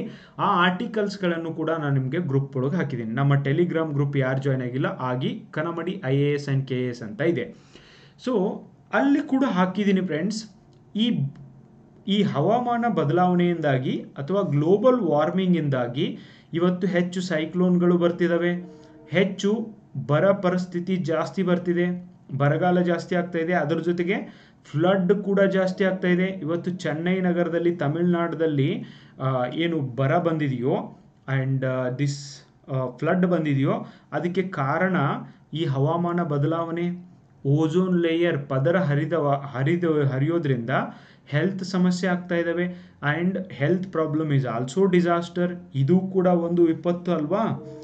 ಯಾವ್ಯಾವ ವಿಪತ್ತುಗಳು ಆಗ್ತಿದ್ದಾವೆ ಮತ್ತು ಅದಕ್ಕೆ ಇವುಗಳನ್ನು ನಿರ್ವಹಣೆ ಮಾಡಲಿಕ್ಕೆ ಸರ್ಕಾರ ಕೈಗೊಂಡಂಥ ಕ್ರಮಗಳು 4-5 ಪಾಯಿಂಟ್ಸ್ ಬರೆದ್ರೆ ದಟ್ಸ್ ಮೋರ್ ದೆನ್ ಇನಫ್. ಈ ಅಪ್ರೋಚಿಂದ ನೀವು ಪ್ರಬಂಧವನ್ನು ಬರಿಬೇಕು. ನಾನು ಹೇಳಿದ್ದೀನಲ್ವ 90% ಆಫ್ ದಿ ಪೀಪಲ್ ರೋಟ್ ಹವಾಮಾನ ಬದಲಾವಣೆಗೆ ಕಾರಣಗಳು. ಅದಕ್ಕೆ ನಾನು ಈ ವಿಡಿಯೋದಲ್ಲಿ ಆ ಪೇಪರ್ಸ್ಗಳನ್ನು ಹಾಕಿಲ್ಲ ಫ್ರೆಂಡ್ಸ್. ರಾಂಗ್ ಬರೆದಿದ್ದನ್ನು ಹಾಕಿ ನೀವು ಅದನ್ನೇ ಕ್ಯಾರಿ ಮಾಡಿದರೆ ದಟ್ ಈಸ್ ನಾಟ್ ಕರೆಕ್ಟ್. ನನಗೆ ಅದು ಸರಿ ಅನಿಸಲಿಲ್ಲ, ಅದಕ್ಕೆ ಹಾಕಿಲ್ಲ. ಓಕೆ, ಈ ಎಸ್ಸೆನ ನೀವು ಯಾವ ಥರ ಶುರು ಮಾಡ್ತೀರಾ? ಇಂಟ್ರೊಡಕ್ಷನ್, ಸೊ ನೀವು ಕೊಟೇಶನಿಂದನೂ ಕೂಡ ಶುರು ಮಾಡ್ಬೋದು, ನಾನು ಮೊದಲೇ ಹೇಳಿದ ಹಾಗೆ. ಅಥವಾ ಇಲ್ಲಿ ಹಿಸ್ಟ್ರಿಯಿಂದ ಕೂಡ ನಾನು ಶುರು ಮಾಡಿರ್ತೀನಿ, ಅಥವಾ ಕರೆಂಟ್ ಅಫೇರ್ಸಿಂದ ಶುರು ಮಾಡಿದಿರ್ತೀನಿ. ಕಾನ್ಫರೆನ್ಸ್ ಆಫ್ ಪಾರ್ಟೀಸ್ ದುಬೈಯಲ್ಲಿ ಆಲ್ರೆಡಿ ಎಂದಾಗಿದೆ, ಅದರ ಔಟ್ಕಮ್ಸ್ ಏನು, ಅದರ ಔಟ್ಕಮ್ಸ್ಗಳನ್ನು ನೀವು ಇಲ್ಲಿ ಬರಿಬೋದು ಫ್ರೆಂಡ್ಸ್. ಓಕೆ, ಸೊ ಯಾವ ಥರ ನೀವು ಪ್ರಾರಂಭ ಮಾಡ್ತೀರಾ ನೋಡಿ. ಹವಾಮಾನ ಬದಲಾವಣೆ ಅನ್ನೋದು ಇಂದು ನಿನ್ನೆಯದಲ್ಲ ಫ್ರೆಂಡ್ಸ್. ಇದು ವೆದರ್ ಚೇಂಜ್ ಆಗ್ತಾ ಇರೋದಲ್ಲ, ಕ್ಲೈಮೇಟ್ ಚೇಂಜ್ ಆಗ್ತಾ ಇರೋದು. ಕ್ಲೈಮೇಟ್ಗೂ ವೆದರ್ಗೂ ಡಿಫ್ರೆನ್ಸ್ ಇದೆ ಅಲ್ವಾ? ನೈಸರ್ಗಿಕ ಕಾರಣಗಳನ್ನು ಇಲ್ಲಿ ನಾವು ನೋಡ್ಬೋದು, ಮ್ಯಾನ್ ಮೇಡ್ ರೀಸನ್ಸ್ಗಳನ್ನು ಕೂಡ ನಾವು ನೋಡ್ಬೋದು. ದಶಕಗಳಿಂದ ಈ ಮನುಷ್ಯ ಮತ್ತು ಇವನ್ ನೈಸರ್ಗಿಕ ಕಾರಣದಿಂದಾಗಿ ಈ ಹವಾಮಾನದಲ್ಲಿ ಅನೇಕ ಬದಲಾವಣೆಗಳನ್ನು ಸೂಚಿಸ್ತಾ ಇರೋದನ್ನು ನಾವು ಕಾಣ್ತೀವಿ. ಹವಾಮಾನ ಬದಲಾವಣೆಯು ಈಗಾಗಲೇ ಅನೇಕ ಹವಾಮಾನ ಸಂಬಂಧಿತ ಅಪಾಯಗಳನ್ನು ತಂದೊಡ್ಡಿದೆ. ಓಕೆ, ಸೊ ಹಾಗೆ ಅನೇಕ ತೀವ್ರತೆಗಳನ್ನು ಮಾರ್ಪಡಿಸಿದ್ದನ್ನು ಕೂಡ ನಾವು ಕಾಣ್ತೀವಿ ಫ್ರೆಂಡ್ಸ್. ಸೊ ಹೀಗೆ ಕೆಲವೊಂದಿಷ್ಟು ಸ್ಟ್ರಾಂಗ್ ಇರುವಂಥ ವ್ಯವಸ್ಥೆಗಳನ್ನು ದುರ್ಬಲಗೊಳಿಸಿದೆ, ವೀಕ್ ಇರುವ ವ್ಯವಸ್ಥೆಗಳನ್ನು ಸ್ಟ್ರಾಂಗ್ ಕೂಡ ಮಾಡಿದೆ. ಹಾಗೆ ಕೃಷಿ ಯೋಗ್ಯ ಭೂಮಿ ಇವತ್ತು ಕಡಿಮೆ ಆಗ್ತಾ ಇದೆ, ಭೂಮಿಯಲ್ಲಿ ಕಲುಷಿತ ಪ್ರಮಾಣ ಹೆಚ್ಚಾಗ್ತಾ ಇದೆ, ನೀರಿನ ಪ್ರವೇಶ ಮತ್ತು ಸ್ಥಿರವಾದ ಸರಾಸರಿ ತಾಪಮಾನದಲ್ಲಿ ಏರಿಕೆ ಆಗ್ತಾ ಇರೋದ್ರಿಂದ ಅಕಾಲಿಕ ಮಳೆಗಳು ಸಂಭವಿಸ್ತಿದ್ದಾವೆ. ಅದರೊಂದಿಗೆ ಇವನ್ ಜನಸಂಖ್ಯೆ ಸ್ಥಿತಿಗತಿಯಲ್ಲೂ ಕೂಡ ಅನೇಕ ಬದಲಾವಣೆಗಳಾಗ್ತಿದ್ದಾವೆ. ಜನಸಂಖ್ಯೆ ಹೆಚ್ಚಾದರೂ ಕೂಡ that is also lead to disaster, ವಿಪತ್ತಾಗುತ್ತಲ್ವಾ? ಹವಾಮಾನ ಬದಲಾವಣೆಯು ಹವಾಮಾನ ಸಂಬಂಧಿತ ಅಪಾಯಗಳನ್ನು, ಭೌಗೋಳಿಕ ವಿತರಣೆಯಲ್ಲೂ ಕೂಡ ಬದಲಾವಣೆಗಳಿಗೆ ಇವತ್ತು ಕಾರಣವಾಗಿ ಕಾಣ್ತಾ ಇದೆ. ಸೊ ಇದು ಅಪಾಯದ ಹೊಸ ಮಾದರಿಗಳಿಗೆ ಕೂಡ ಕಾರಣ ಆಗ್ಬೋದು. ಸೊ ಯಾವ ಥರ ಹವಾಮಾನ ಬದಲಾವಣೆಯಿಂದ ಈ ಒಂದು ವಿಪತ್ತುಗಳು ಸಂಭವಿಸ್ತಿವೆ, ಯಾವ ತರಹದ ವಿಪತ್ತುಗಳು ಸಂಭವಿಸ್ತಿದ್ದಾವೆ, ಇದೇ ಒಂದು ಆ್ಯಂಗಲ್ನಿಂದ ನೀವು ಎಸ್ಸೆನ ಬರಿಬೇಕು ಫ್ರೆಂಡ್ಸ್. ಅಂದರೆ ಮಾತ್ರ that is the right essay. ಇನ್ನು ವಿಶ್ವ ಹವಾಮಾನ ಸಂಸ್ಥೆ, world meteorological department or organization ಏನು ಹೇಳುತ್ತೆ? ಸೊ ಇದರ ವರದಿ ಪ್ರಕಾರ ನೋಡಿ, ಪ್ರತಿ ಸಾರ್ತಿನೂ ಕೂಡ ಶಾಖದ ಒಂದು ಅಲೆಗಳು ಹೆಚ್ಚಿಗೆ ಆಗ್ತಿದ್ದಾವೆ, ಜಾಗತಿಕ ತಾಪಮಾನ ಏರಿಕೆ ಆಗ್ತಾ ಇದೆ. 1.5 ಡಿಗ್ರಿ ಸೆಲ್ಸಿಯಸ್ಗಿಂತ ಕಡಿಮೆ ಒಂದು ಜಾಗತಿಕ ತಾಪಮಾನವನ್ನು ಮಾಡಬೇಕು. ಪ್ರೀ ಇಂಡಸ್ಟ್ರಿಯಲ್ ಎರಾದಲ್ಲಿ ಇಷ್ಟೇ ಇತ್ತು ಅಂತ ಕೂಡ ಇವು ಹೇಳ್ತಿದ್ದಾವೆ. ದಿನ ಬೆಳಗಾದರೆ ಈ ಕೋಪ್ ಆರ್ಟಿಕಲ್ಸ್ ಏನು ಬರ್ತಿದ್ದಾವೆ ಇದರೊಳಗೆಲ್ಲ ಮೆನ್ಷನ್ ಮಾಡ್ತಿದ್ದಾರಲ್ವಾ? ಸೊ ನಿಮ್ಗೆ ಯಾರಿಗೆ ಡಾಟಾ ಬೇಕೋ ಇದನ್ನು ನೀವು ಬರ್ಕೊಳ್ಳಿ ಫ್ರೆಂಡ್ಸ್. ಇದರೊಂದಿಗೆ 2023ರಿಂದ 27ರ ನಡುವಿನ ವಾರ್ಷಿಕ ಸರಾಸರಿ ಜಾಗತಿಕ ತಾಪಮಾನ ಕನಿಷ್ಠ 1 ವರ್ಷದವರೆಗೆ ಕೈಗಾರಿಕಾ ಪೂರ್ವ ಮಟ್ಟಕ್ಕಿಂತ ಅಂದರೆ 1.5 ಡಿಗ್ರಿ ಸೆಲ್ಸಿಯಸ್ಗಿಂತ ಕಡಿಮೆ ಮಾಡುವ ಒಂದು ಉದ್ದೇಶವನ್ನು ಹೊಂದಿದೆ. ಇಂಗಾಲ ಏನು ಪ್ರೊಡ್ಯೂಸ್ ಆಗ್ತಿದೆಯಲ್ವ ಅದನ್ನು ಕಡಿಮೆ ಮಾಡುವುದು. ಓಕೆ, ಬಟ್ ಹೆಚ್ಚಿಗೆ ಆಗ್ತಾ ಇರೋದನ್ನು ನಾವು ಕಾಣ್ತೀವಿ. ಅದಕ್ಕೆ ವೇರಿಯಸ್ ರೀಸನ್ ಕೂಡ ಇದ್ದಾವೆ. ಮುಂದಿನ 5 ವರ್ಷಗಳಲ್ಲಿ ಕನಿಷ್ಠ 1 ಮತ್ತು ಒಟ್ಟಾರೆಯಾಗಿ 5 ವರ್ಷಗಳ ಅವಧಿಯಲ್ಲಿ ದಾಖಲೆಯ ಮಟ್ಟಕ್ಕೆ ಇದು ಹೆಚ್ಚಾಗ್ತಾ ಇರೋದನ್ನು ಕಾಣ್ತೀವಿ. 66% ಹೆಚ್ಚಾಗ್ತಾ ಇರೋದು ಹೋಗಿ 98% ಹೆಚ್ಚಾಗ್ತಾ ಇದೆ. ಸೊ ಇದೇ ರೀತಿ ಕಾರ್ಬನ್ ಡೈಆಕ್ಸೈಡ್ ಪ್ರೊಡಕ್ಷನ್ ಹೆಚ್ಚಿಗೆ ಆಗ್ತಾ ಹೋದಲ್ಲಿ ಜಾಗತಿಕ ತಾಪಮಾನ, ಭೂತಾಪಮಾನದಲ್ಲಿ ಏರಿಕೆ ಆಗುತ್ತೆ. ಇದರಿಂದ ಅನೇಕ ವಿಪತ್ತುಗಳು ಸಂಭವಿಸ್ತವೆ. 1991ರಿಂದ 2020ರ ಸರಾಸರಿಯನ್ನು ನಾವೇನಾದರೂ ಹೋಲಿಸಿದರೆ ಅಜಗಜಾಂತರ ವ್ಯತ್ಯಾಸಗಳು ಆಗ್ತಿದ್ದಾವೆ ಫ್ರೆಂಡ್ಸ್. ಸೊ ಇದರಿಂದ ಉತ್ತರ ಯುರೋಪ್ ಆಗಿರ್ಬೋದು, ಅಲಾಸ್ಕಾ ಆಗಿರ್ಬೋದು, ಉತ್ತರ ಸೈಬೀರಿಯಾ ಆಗಿರ್ಬೋದು, ಇಲ್ಲಿ ಮಳೆ ಪ್ರಮಾಣದಲ್ಲಿ ತುಂಬ ಕಡಿಮೆ ಆಗಿದ್ದನ್ನು ಕಾಣ್ತೀವಿ. ಆ್ಯಂಡ್ ವರ್ಲ್ಡ್ಸ್ ಲಂಗ್ ಅಂತ ಏನು ಕರಿತೀವಿ, ಅಮೆಜಾನ್ ಫಾರೆಸ್ಟ್ನಲ್ಲೂ ಕೂಡ ಫಾರೆಸ್ಟ್ ಫೈರಿಂಗ್ ಆಗಿ ಅನೇಕ ಈ ಒಂದು ಫಾರೆಸ್ಟ್ ಫೈರಿಂಗ್ ಆಗ್ತಾ ಇರೋದನ್ನು ನಾವು ಕಾಣ್ತೀವಿ. ಹೀಗಾಗಿ ಅಕಾಲಿಕ ಮಳೆಗಳು ಋತುಮಾನದಲ್ಲಿ ಬದಲಾವಣೆಗಳನ್ನು ತರ್ತಾ ಇದ್ದಾವೆ. ಇದಕ್ಕೆಲ್ಲ ಕಾರಣ ಕ್ಲೈಮೇಟ್ ಚೇಂಜ್. ಓಕೆ, ಸೊ ಈಗ ನೋಡಿ, ಹವಾಮಾನ ಬದಲಾವಣೆಗೆ ಅನೇಕ ವಿಪತ್ತುಗಳಿಗೆ ಕಾರಣವಾಗ್ತಾ ಇದೆ. ಅಂದರೆ ಹವಾಮಾನ ಬದಲಾವಣೆ ಏನಾಗ್ತಿದೆ ಅಲ್ವಾ, ಯಾವ್ಯಾವ ವಿಪತ್ತಿಗೆ ಕಾರಣ ಆಗ್ತಾ ಇದೆ? ಸೊ 1 by 1 ಆಗಿ ನೋಡೋಣ ಫ್ರೆಂಡ್ಸ್. ನೋಡಿ ಡ್ರೌಟ್ಸ್ ಅಥವಾ ಬರಗಾಲ, ಓಕೆ, ಅಥವಾ ಬರಗಳು ಅಂತಲೂ ಕೂಡ ನೀವು ಬರಿಬಹುದು. ಬರಗಾಲ ನೋಡಿ, ಪ್ರಪಂಚದಾದ್ಯಂತ ತೀವ್ರವಾದ ಬರಗಾಲದಿಂದ ಬಳಲುತ್ತಿರುವ ಜನಸಂಖ್ಯೆ 80 ವರ್ಷಗಳಿಗಿಂತಲೂ ಕಡಿಮೆ ಅವಧಿಯಲ್ಲಿ ಇದು ದ್ವಿಗುಣವಾಗಬಹುದು ಅಂತ ಕೂಡ ಹೇಳ್ತಾರೆ. ಪ್ರತಿ ಮಿನಿಟ್, ಎವ್ರಿ ಮಿನಿಟ್ ಒಬ್ಬರಿಲ್ಲ ಒಬ್ಬ ವ್ಯಕ್ತಿ ಒಂದಿಲ್ಲ ಒಂದು ವಿಪತ್ತಿನಿಂದ ಬಳಲ್ತಿದ್ದಾನೆ. ಎವ್ರಿ ಮಿನಿಟ್, ಓಕೆ, ಇವನ್ ಸೆಕೆಂಡ್ಸ್ನಲ್ಲೂ ಕೂಡ ಇದು ಹೆಚ್ಚಾಗ್ತಾ ಇದೆ. ಬರಗಾಲ ಅನ್ನೋದು ಹಿಂದಿನ ಕಾಲದಲ್ಲೂ ಆಗ್ತಿತ್ತು, ಇಲ್ಲ ಅಂತಲ್ಲ, ಬಟ್ ಇವತ್ತಾಗ್ತಾ ಇದ್ರಲ್ವ ಇಷ್ಟು ಫ್ರೀಕ್ವೆಂಟ್ ಆಗಿ ಆಗ್ತಾ ಇಲ್ಲ. ಸೊ ಈ ಬರಗಾಲಗಳು ಸಂಭವಿಸೋದ್ರಿಂದ ಗ್ರಾಮೀಣ ಪ್ರದೇಶದಲ್ಲಿರುವಂಥ ಬಡವರು, ರೈತರು ಇನ್ನೂ ಬಡವರಾಗೆ ಉಳಿತಾ ಇರೋದನ್ನು ನಾವು ಕಾಣ್ತೀವಿ ಫ್ರೆಂಡ್ಸ್. ಹೀಗಾಗಿ ಈ ಕಾರಣದಿಂದಾಗಿ ಪ್ರಪಂಚದಾದ್ಯಂತ ಈ ಬರಗಾಲಗಳು ಹೆಚ್ಚಾಗಿದ್ದನ್ನು ಕಾಣ್ತೀವಿ. 1/3 ಬರಗಾಲಗಳು ಹೆಚ್ಚಾಗ್ತಾ ಇದ್ದಾವೆ. ಸೊ ಹೀಗಾಗಿ ನೈಸರ್ಗಿಕ ಭೂಮಿ, ನೀರಿನ ಸಂಗ್ರಹಣೆ, ಈ ಎಲ್ಲದರಲ್ಲೂ ಕೂಡ ಭೂಗೋಳದಲ್ಲಿ ಅನೇಕ ಬದಲಾವಣೆಗೆ ಈ ಬರಗಾಲಗಳು ಕಾರಣ ಆಗ್ತಿದೆ. ಈ ವರ್ಷ ಇಂಡಿಯಾದಲ್ಲಿ ಬರಗಾಲ ಆಗಿದೆ ಅಲ್ವಾ, ಅದಕ್ಕೆ ಕಾರಣ ಏನು? ಲಾನಿನೋ ಕಾರಣ ಅಂತ ಹೇಳ್ತಾರೆ. ಲಾನಿನೋ ಇಷ್ಟು ಫ್ರೀಕ್ವೆಂಟ್ ಆಗಿ ಬರಲಿಕ್ಕೆ ಕಾರಣ ಏನು? ಹವಾಮಾನ ಬದಲಾವಣೆ. Okay, so Humboldt current R ಪೆರುವಿಯನ್ current ಏನಿದೆಯೋ, ಕೋಲ್ಡ್ ಕರೆಂಟ್ ಇದ್ದಿದ್ದು ವಾರ್ಮ್ ಕರೆಂಟ್ ಆಗಿ ಕನ್ವರ್ಟ್ ಆಗಿ ಭಾರತ ಮತ್ತು ಸರೌಂಡಿಂಗ್ ದೇಶಗಳೇನಿದಾವೆ ಈ ದೇಶಗಳಲ್ಲಿ ಬದಲಾವಣೆಗೆ, ಈ ವಾತಾವರಣದ ಬದಲಾವಣೆಗೆ ಕಾರಣ ಆಗ್ತದೆ. ಈ ವಾತಾವರಣದ ಬದಲಾವಣೆ ಭಾರತದಂಥ ದೇಶದಲ್ಲಿ ಬರಗಾಲ ಆಗಲಿಕ್ಕೆ ಕಾರಣವಾಗ್ತಾ ಇದೆ. ನೋಡಿ, ಇಲ್ಲಿ 2-3 ಪಾಯಿಂಟು ಬರೆದು 2-3 ಲೈನಲ್ಲಿ ಎಕ್ಸ್ಪ್ಲೇನ್ ಮಾಡಿದರೆ ಸಾಕು. ನಿಮಗೆ 5-6 ಲೈನಲ್ಲಿ ಎಕ್ಸ್ಪ್ಲೇನ್ ಮಾಡಿ ನಾನು ಬೇರೆ ಬೇರೆ ಪಾಯಿಂಟ್ಸ್ಗಳನ್ನು ಕೂಡ ಹೇಳ್ತಿದ್ದೀನಿ. ಆಮೇಲೆ ಏನು PDF ಹಾಕಿರ್ತೀನೋ ನಿಮಗೆ ಜಸ್ಟ್ ರೆಫರೆನ್ಸಿಗೆ ಹಾಕಿರ್ತೀನಿ ಫ್ರೆಂಡ್ಸ್. ಇದನ್ನೇ ಆ್ಯಸ್ ಇಟ್ ಈಸ್ ಬರೆದುಕೊಂಡು ನಾನು ಟ್ರೈ ಮಾಡ್ತೀನಿ ಅನ್ಬೇಡಿ. ಅದನ್ನು ಓದಿ ಅರ್ಥ ಮಾಡ್ಕೊಳ್ಳಿ. ಬೇರೆ ಪಾಯಿಂಟ್ಸ್ ನಿಮ್ಮದೇ ಆದಂಥ ನಿಮ್ಮ ಭಾಷೆಯಲ್ಲಿ ಬರವಣಿಗೆಯನ್ನು ಪ್ರಾಕ್ಟೀಸ್ ಮಾಡಿ. ಓಕೆ, ಸಮುದ್ರ ಮಟ್ಟದಲ್ಲಿ ಏರಿಕೆ ಆಗ್ತಾ ಇರೋದು, ಸಿ ಲೆವೆಲ್ ರೈಸ್ ಆಗ್ತಾ ಇರೋದು ಕೂಡ ಒಂದು ದೊಡ್ಡ ಡಿಸಾಸ್ಟ್ರೇ ಆಗಿದೆ ಫ್ರೆಂಡ್ಸ್. ಕರಾವಳಿಯಲ್ಲಿ ಪ್ರವಾಹ ಘಟನೆಗಳು ಹೆಚ್ಚಾಗ್ತಿದ್ದಾವೆ. ಆಮೇಲೆ 20% ಪ್ರವಾಹಗಳು 1990ರಿಂದ ಇತ್ತೀಚೆಗೆ ನೋಡಿದರೆ 20% ಪ್ರವಾಹಗಳು ಹೆಚ್ಚಿಗೆ ಆಗಿದ್ದನ್ನು ಕಾಣ್ತೀವಿ. ಇದರಿಂದ ಆಸ್ತಿಗಳು ಹಾನಿಯಾಗಿದ್ದನ್ನು ಕಾಣ್ತೀವಿ. ಕರಾವಳಿ ಪ್ರದೇಶಗಳಲ್ಲಿನ ಜನಸಂಖ್ಯೆ ಇವನ್ ಜಾಗತಿಕ ಮಟ್ಟದಲ್ಲೂ ಕೂಡ ಕಡಿಮೆ ಆಗ್ತಾ ಇರೋದನ್ನು ಕಾಣ್ತೀವಿ. ಸಿ ಲೆವೆಲ್ ಯಾವಾಗ ರೈಸ್ ಆಗಕ್ಕೆ ಶುರು ಮಾಡುತ್ತೋ ಅಲ್ಲಿ ಆ ಒಂದು ಪ್ರದೇಶದಲ್ಲಿ ಇರುವಂಥ ಜನ ಆ ಪ್ರದೇಶವನ್ನು ಬಿಟ್ಟು ಬೇರೆ ಕಡೆ ಹೋಗ್ತಾರೆ. ಸೊ ಇವು ಜಾಗತಿಕ ಒಂದು ಹಾಟ್ಸ್ಪಾಟ್ಗಳಾಗಿ ಕೂಡ ಕನ್ವರ್ಟ್ ಆಗ್ತಿದ್ದಾವೆ. ಎಕ್ಸ್ಟ್ರೀಮ್ ವೆದರ್ ಕಂಡೀಷನ್ಗೂ ಕೂಡ ಕಾರಣ ಆಗ್ತಿದ್ದಾವೆ. ಸಿ ಲೆವೆಲ್ ರೈಸ್ ಆಗ್ತಾ ಇರೋದ್ರಿಂದ ನೋಡಿ, ಗ್ಲೇಷಿಯರ್ಸ್ ಯಾವಾಗ ಮೆಲ್ಟ್ ಆಗುತ್ತೋ ಈವನ್ ಸಿ ಲೆವೆಲ್ ಕೂಡ ರೈಸ್ ಆಗ್ತದೆ. ಈವನ್ ಅದು ಒಂದು ಡಿಸಾಸ್ಟರ್ಗೂ ಕೂಡ ಕಾರಣ ಆಗ್ತಾ ಇದೆ ಫ್ರೆಂಡ್ಸ್. ಇನ್ನು ಸಾಂಕ್ರಾಮಿಕ ರೋಗಗಳು, ಇನ್ಫೆಕ್ಷಿಯಸ್ ಡಿಸೀಸ್ಗಳು ಹೆಚ್ಚಾಗ್ತಿದ್ದಾವೆ. 2050ರ ವೇಳೆಗೆ ಮಲೇರಿಯಾದಂಥ ವೆಕ್ಟರ್ನಿಂದ ಹರಡುವಂಥ ರೋಗಗಳನ್ನು ಡೆಫಿನೆಟ್ಲಿ ಈ ಸೊಳ್ಳೆಗಳು ಹೆಚ್ಚಿಗೆ ಉದ್ಭವ ಆಗಿ, ಸೊ ಹೆಚ್ಚಿಗೆ ರೋಗವನ್ನು, ಸಾಂಕ್ರಾಮಿಕ ರೋಗಗಳನ್ನು ಹೆಚ್ಚಿಗೆ ಮಾಡ್ಬೋದು. 500 ಮಿಲಿಯನ್ ಜನರನ್ನು ತಲುಪಬಹುದು.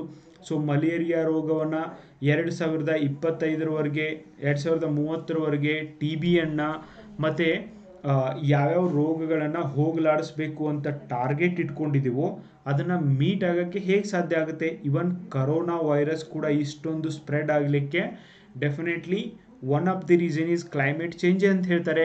ಯಾವಾಗ ವಾತಾವರಣದಲ್ಲಿ ಬದಲಾವಣೆಗಳಾಗ್ತವೋ ಹೊಸ ಹೊಸ ರೋಗಗಳು ಹುಟ್ಟುತ್ತವೆ. ಸೊ ಈವನ್ ನೋಡಿ, ಮಳೆಗಾಲ ಬಂದಾಗ ಬಹಳಷ್ಟು ಜನ ಕೋಲ್ಡಿಂದ ಸಫರ್ ಆಗ್ತಾರೆ, ಹೊಸ ಹೊಸ ರೋಗಗಳು ಬರ್ತವೆ, ಹೊಸ ನೀರು ಹೊಸ ರೋಗವನ್ನು ತರ್ತದೆ. ಹಾಗೆ ಇವತ್ತು ವಾತಾವರಣದಲ್ಲಿ ಆಗ್ತಾ ಇರುವಂಥ ಬದಲಾವಣೆಗಳು ಹೊಸ ರೋಗಕ್ಕೂ ಕೂಡ ಕಾರಣ ಆಗ್ತಾ ಇದೆ. ಜಾಗತಿಕ ತಾಪಮಾನ ಹೆಚ್ಚಾಗುವುದರಿಂದ ಜೈವಿಕ ವೈವಿಧ್ಯತೆ ಕೂಡ ನಷ್ಟ ಆಗ್ತಾ ಇದೆ. ಇದರ ಪರಿಣಾಮವಾಗಿ ಹೊಸ ರೋಗಗಳು ಸಂಭವಿಸ್ತಾ ಇರೋದನ್ನು ಕಾಣ್ತೀವಿ. ಸೊ ಅನೇಕ ಹೊಸ ರೋಗಗಳನ್ನು ನೀವು ಎಕ್ಸಾಂಪಲ್ ಆಗಿ ಕೂಡ ಕಾಣ್ಬೋದು. ಸೊ ನಗರೀಕರಣ ಆಗಿರ್ಬೋದು, ಅರಣ್ಯ ನಾಶಗಳಿಂದಾಗಿ ಬಾವುಲಿಗಳು ಮತ್ತು ಅಂಥ ಪ್ರಾಣಿಗಳೇನಿದ್ದಾವೆ ಮನುಷ್ಯರಿಗೆ ಹೊಸ ಹೊಸ ರೋಗಗಳನ್ನ ಹರಡುತ್ತಿರ್ತವೆ. ನಿಪಾ ವೈರಸ್ ಬಾವುಲಿಗಳಿಂದ ಬಂದಿದ್ದು ಅಂತ ಹೇಳ್ತಾರೆ.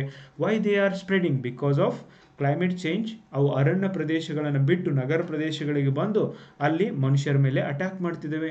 ಸೊ ಹೀಗೆ ಉದಾಹರಣೆಗಳನ್ನು ನಿಮಗನಿಸಿದ್ದನ್ನು ಕೊಡ್ರಿ, ನಾನು ಜಸ್ಟ್ ಯಾವ ಥರ ಬರಿಬೋದು ಅಂತ ಹೇಳ್ತಿದ್ದೀನಿ ಫ್ರೆಂಡ್ಸ್. ಓಕೆ, ಸೊ ಅದನ್ನು ನೆನಪಿಟ್ಕೊಳ್ಳಿ. ಇನ್ನು ವೈಲ್ಡ್ ಫೈರ್ ಆರ್ ಈ ಫಾರೆಸ್ಟ್ ಫೈರ್ ಅಥವಾ ಕಾಡ್ಗಿಚ್ಚು ಅಂತ ಏನು ಹೇಳ್ತೀವಿ, ಸೊ ಇದು ಆಸ್ಟ್ರೇಲಿಯಾದಲ್ಲಿ ಕಾಡ್ಗಿಚ್ಚಾಗಿರ್ಬೋದು 2023ರಲ್ಲಿ ಆದಂಥದ್ದು. ಓಕೆ, 20,000 ಸ್ಕ್ವೇರ್ ಕಿಲೋಮೀಟರ್ ಅಷ್ಟು ಫಾರೆಸ್ಟ್ನ ಲಾಸ್ ಮಾಡಿದ್ದು ಅಂತ ಹೇಳ್ಬಿಟ್ಟು ವರದಿ ಹೇಳುತ್ತೆ. ಅದರ ಜೊತೆಗೆ ಅಮೆಜಾನ್ ಫಾರೆಸ್ಟೇ ಇವತ್ತು ಲಾಸ್ ಆಗ್ತಾ ಇದೆ ಈ ಒಂದು ಫಾರೆಸ್ಟ್ ಫೈರಿಂದ. ಸೊ 2030ರ ವೇಳೆಗೆ ಆಲ್ರೆಡಿ ಈಗೇನು ಕಾಡ್ಗಿಚ್ಚಿದವೋ ಇವು ಹೆಚ್ಚಾಗುವಂಥ ಸಾಧ್ಯತೆಗಳಿದ್ದಾವೆ. ಎವ್ರಿ 3 ತಿಂಗಳು ಒಂದು ಸರ್ತಿ ಆದರೂ ಒಂದಲ್ಲ ಒಂದು ಕಾಡ್ಗಿಚ್ಚುಗಳು ಆಗ್ತಿದ್ದಾವೆ. ಎಸ್, ಹೀಟ್ ವೇವ್ಸ್ಗಳು ಜಾಸ್ತಿ ಆದರೆ, ಶಾಖ ಒಂದು ಅಲೆಗಳು ಜಾಸ್ತಿ ಆದರೆ ಕಾಡ್ಗಿಚ್ಚುಗಳು ಆಗೇ ಆಗ್ತವೆ. ಸೊ ಇದರಿಂದ ಪಶ್ಚಿಮ ಆಸ್ಟ್ರೇಲಿಯಾದಲ್ಲೂ ಕೂಡ ಈ ಕಾಡ್ಗಿಚ್ಚುಗಳು ಹೆಚ್ಚಿಗೆ ಆಗ್ತಾ ಇರೋದನ್ನು ನಾವು ಕಾಣ್ತೀವಿ. ಪ್ರತಿ 3 ತಿಂಗಳಿಗೊಮ್ಮೆ ವೈಲ್ಡ್ ಫೈರ್ ಆದರೆ ಆಲ್ರೆಡಿ ನಮಗೆ ಬೇಕಾದಷ್ಟು ಫಾರೆಸ್ಟ್ ಇಲ್ಲ. ಇಂಡಿಯಾದಲ್ಲಿ ಎಷ್ಟು ಪರ್ಸೆಂಟ್ ಫಾರೆಸ್ಟ್ ಇದೀರಿ? 24% ಫಾರೆಸ್ಟ್ ಇದೆಯಾ?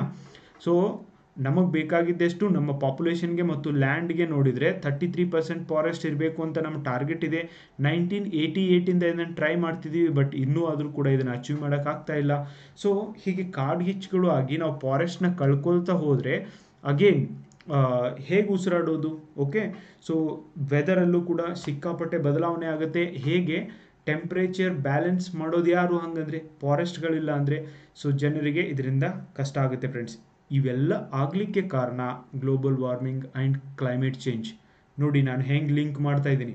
ಸೊ ಈ ಒಂದು ವೇಯಲ್ಲಿ ನೀವು ಪ್ರಬಂಧವನ್ನು ಬರಿಬೇಕು. ಚಂಡಮಾರುತಗಳು ಹೆಚ್ಚಿಗೆ ಆಗ್ತಿದ್ದಾವೆ. ಸೊ ನಾನು ಆಲ್ರೆಡಿ ಎಕ್ಸಾಂಪಲ್ನ ಕೊಟ್ಟೆ. ಮಿಚಾಂಗ್ ಆಂಧ್ರ ಪ್ರದೇಶ್ ಮತ್ತು ತಮಿಳುನಾಡಿನಲ್ಲಿ ಇವತ್ತೇನು ಸೈಕ್ಲೋನ್ ಆಗ್ತಾ ಇದೆಯೋ ಇದಕ್ಕೆ ಹವಾಮಾನ ವೈಪರೀತ್ಯನೇ, ಹವಾಮಾನ ಬದಲಾವಣೆಯೇ ಕಾರಣ ಅಂತ ಹೇಳ್ತಾರೆ. ಯಾಕಂದರೆ ಸೈಕ್ಲೋನ್ಗಳು ಉತ್ಪತ್ತಿ ಆಗಲಿಕ್ಕೆ ಈ ಓಷಿಯನ್ ಟೆಂಪ್ರೇಚರ್ ಕೂಡ very very important. So low pressure surrounded by high pressure that is lead to cyclonic activity develop ಆಗಲಿಕ್ಕೆ ಕಾರಣ ಆಗುತ್ತೆ. ಈ ಒಂದು ಚಂಡಮಾರುತಗಳು ಹುಟ್ಟುವಂಥ ಗುಣಲಕ್ಷಣಗಳು ಆಗ್ತಾ ಇರೋದ್ರಿಂದ, ಅಂಥ ಒಂದು ಸಿಚುವೇಶನ್ ಕ್ರಿಯೇಟ್ ಆಗ್ತಾ ಇರೋದ್ರಿಂದ, ಸೊ ಅದಕ್ಕೆ ಕಾರಣ ಏನು? ತಾಪಮಾನ ಏರಿಕೆ. ಓಕೆ, ಸೊ ಜಾಗತಿಕ ತಾಪಮಾನ ಏರಿಕೆ ಆದಾಗಿಂದ ಸಮುದ್ರ ಮಟ್ಟವೂ ಹೆಚ್ಚಾಗ್ತಾ ಇದೆ, ಸಮುದ್ರ ನೀರಿನ ಒಂದು ತಾಪಮಾನ ಕೂಡ ಹೆಚ್ಚಾಗ್ತಾ ಇದೆ. ಇದರಿಂದ ಡೆಫಿನೆಟ್ಲಿ ಚಂಡಮಾರುತಗಳು ಇಫೆಕ್ಟ್ ಆಗಿ ಹೆಚ್ಚು ಒಂದು ನಷ್ಟವನ್ನು ಸಂಭವಿಸ್ತಾ ಇರೋದನ್ನು ನಾವು ಕಾಣ್ತೀವಿ. ಈ ಥರ ಬರೀರಿ. ಮಿಚಾಂಗ್ ಒಂದು ಎಕ್ಸಾಂಪಲ್ನ ಕೊಟ್ಟಿದ್ದೀನಿ ನಾನು. ಸೊ ನೀವು ಬೇರೆ ಬೇರೆ ಚಂಡಮಾರುತಗಳನ್ನು ಬರೀರಿ. ಈ ಚಂಡಮಾರುತಗಳು ಭಾರತದಲ್ಲಿ ಅಷ್ಟೇ ಅಲ್ಲ, ನಾರ್ತ್ ಅಮೆರಿಕಾ, ಸೌತ್ ಅಮೆರಿಕಾ, ಆಸ್ಟ್ರೇಲಿಯಾದಲ್ಲಿ ವಿಲ್ಲಿ ವಿಲ್ಲಿ ಅಂತಾರೆ, ಟೈಪೂನ್ಸ್ ಅಂತಾರೆ ಚೈನಾದಲ್ಲಿ. ಸೊ ಯಾವ್ಯಾವ ದೇಶಗಳಲ್ಲಿ ಏನೇನಂತ ಕರೀತಾರೆ, ಇಂಥ ಚಂಡಮಾರುತಗಳು ವರ್ಷಕ್ಕೆ ಒಂದು ಸರ್ತಿ 2-3 ಸರ್ತಿ ಬರ್ತಿದ್ದಾವೆ ಅಂತ ಬರೀರಿ, ಉದಾಹರಣೆಗಳೊಂದಿಗೆ ಬರೀರಿ. ಓಕೆ, ಇನ್ನು ಜ್ವಾಲಾಮುಖಿ ಸ್ಫೋಟ ಆಗ್ತಾ ಇರೋದು ನೋಡಿ. ಅರ್ತ್ ಮೇಲೆ ಮಾಡ್ತಾ ಇರುವಂಥ ನಮ್ಮ ಆ್ಯಕ್ಟಿವಿಟೀಸ್ಗಳು ಅರ್ತ್ ಒಳಗಿನ ಜ್ವಾಲಾಮುಖಿ ಹೆಚ್ಚಾಗಲಿಕ್ಕೂ ಕೂಡ ಕಾರಣ ಆಗ್ತಾ ಇದೆ. ಸೊ ಯಾವಾಗ ಮೇಲಿನ ಟೆಂಪ್ರೇಚರ್ ಕೂಡ ಇನ್ಕ್ರೀಸ್ ಆಗ್ತಿದೆಯೋ ಇಂಥ ಸಂದರ್ಭದಲ್ಲಿ ಇವನ್ ಜ್ವಾಲಾಮುಖಿ ಏನಾದರೂ ಉದ್ಭವಿಸಿದರೆ ಇದು ಕೂಡ ಒಂದು ನ್ಯಾಚುರಲ್ ಡಿಸಾಸ್ಟರ್ ಆಗಿದೆ.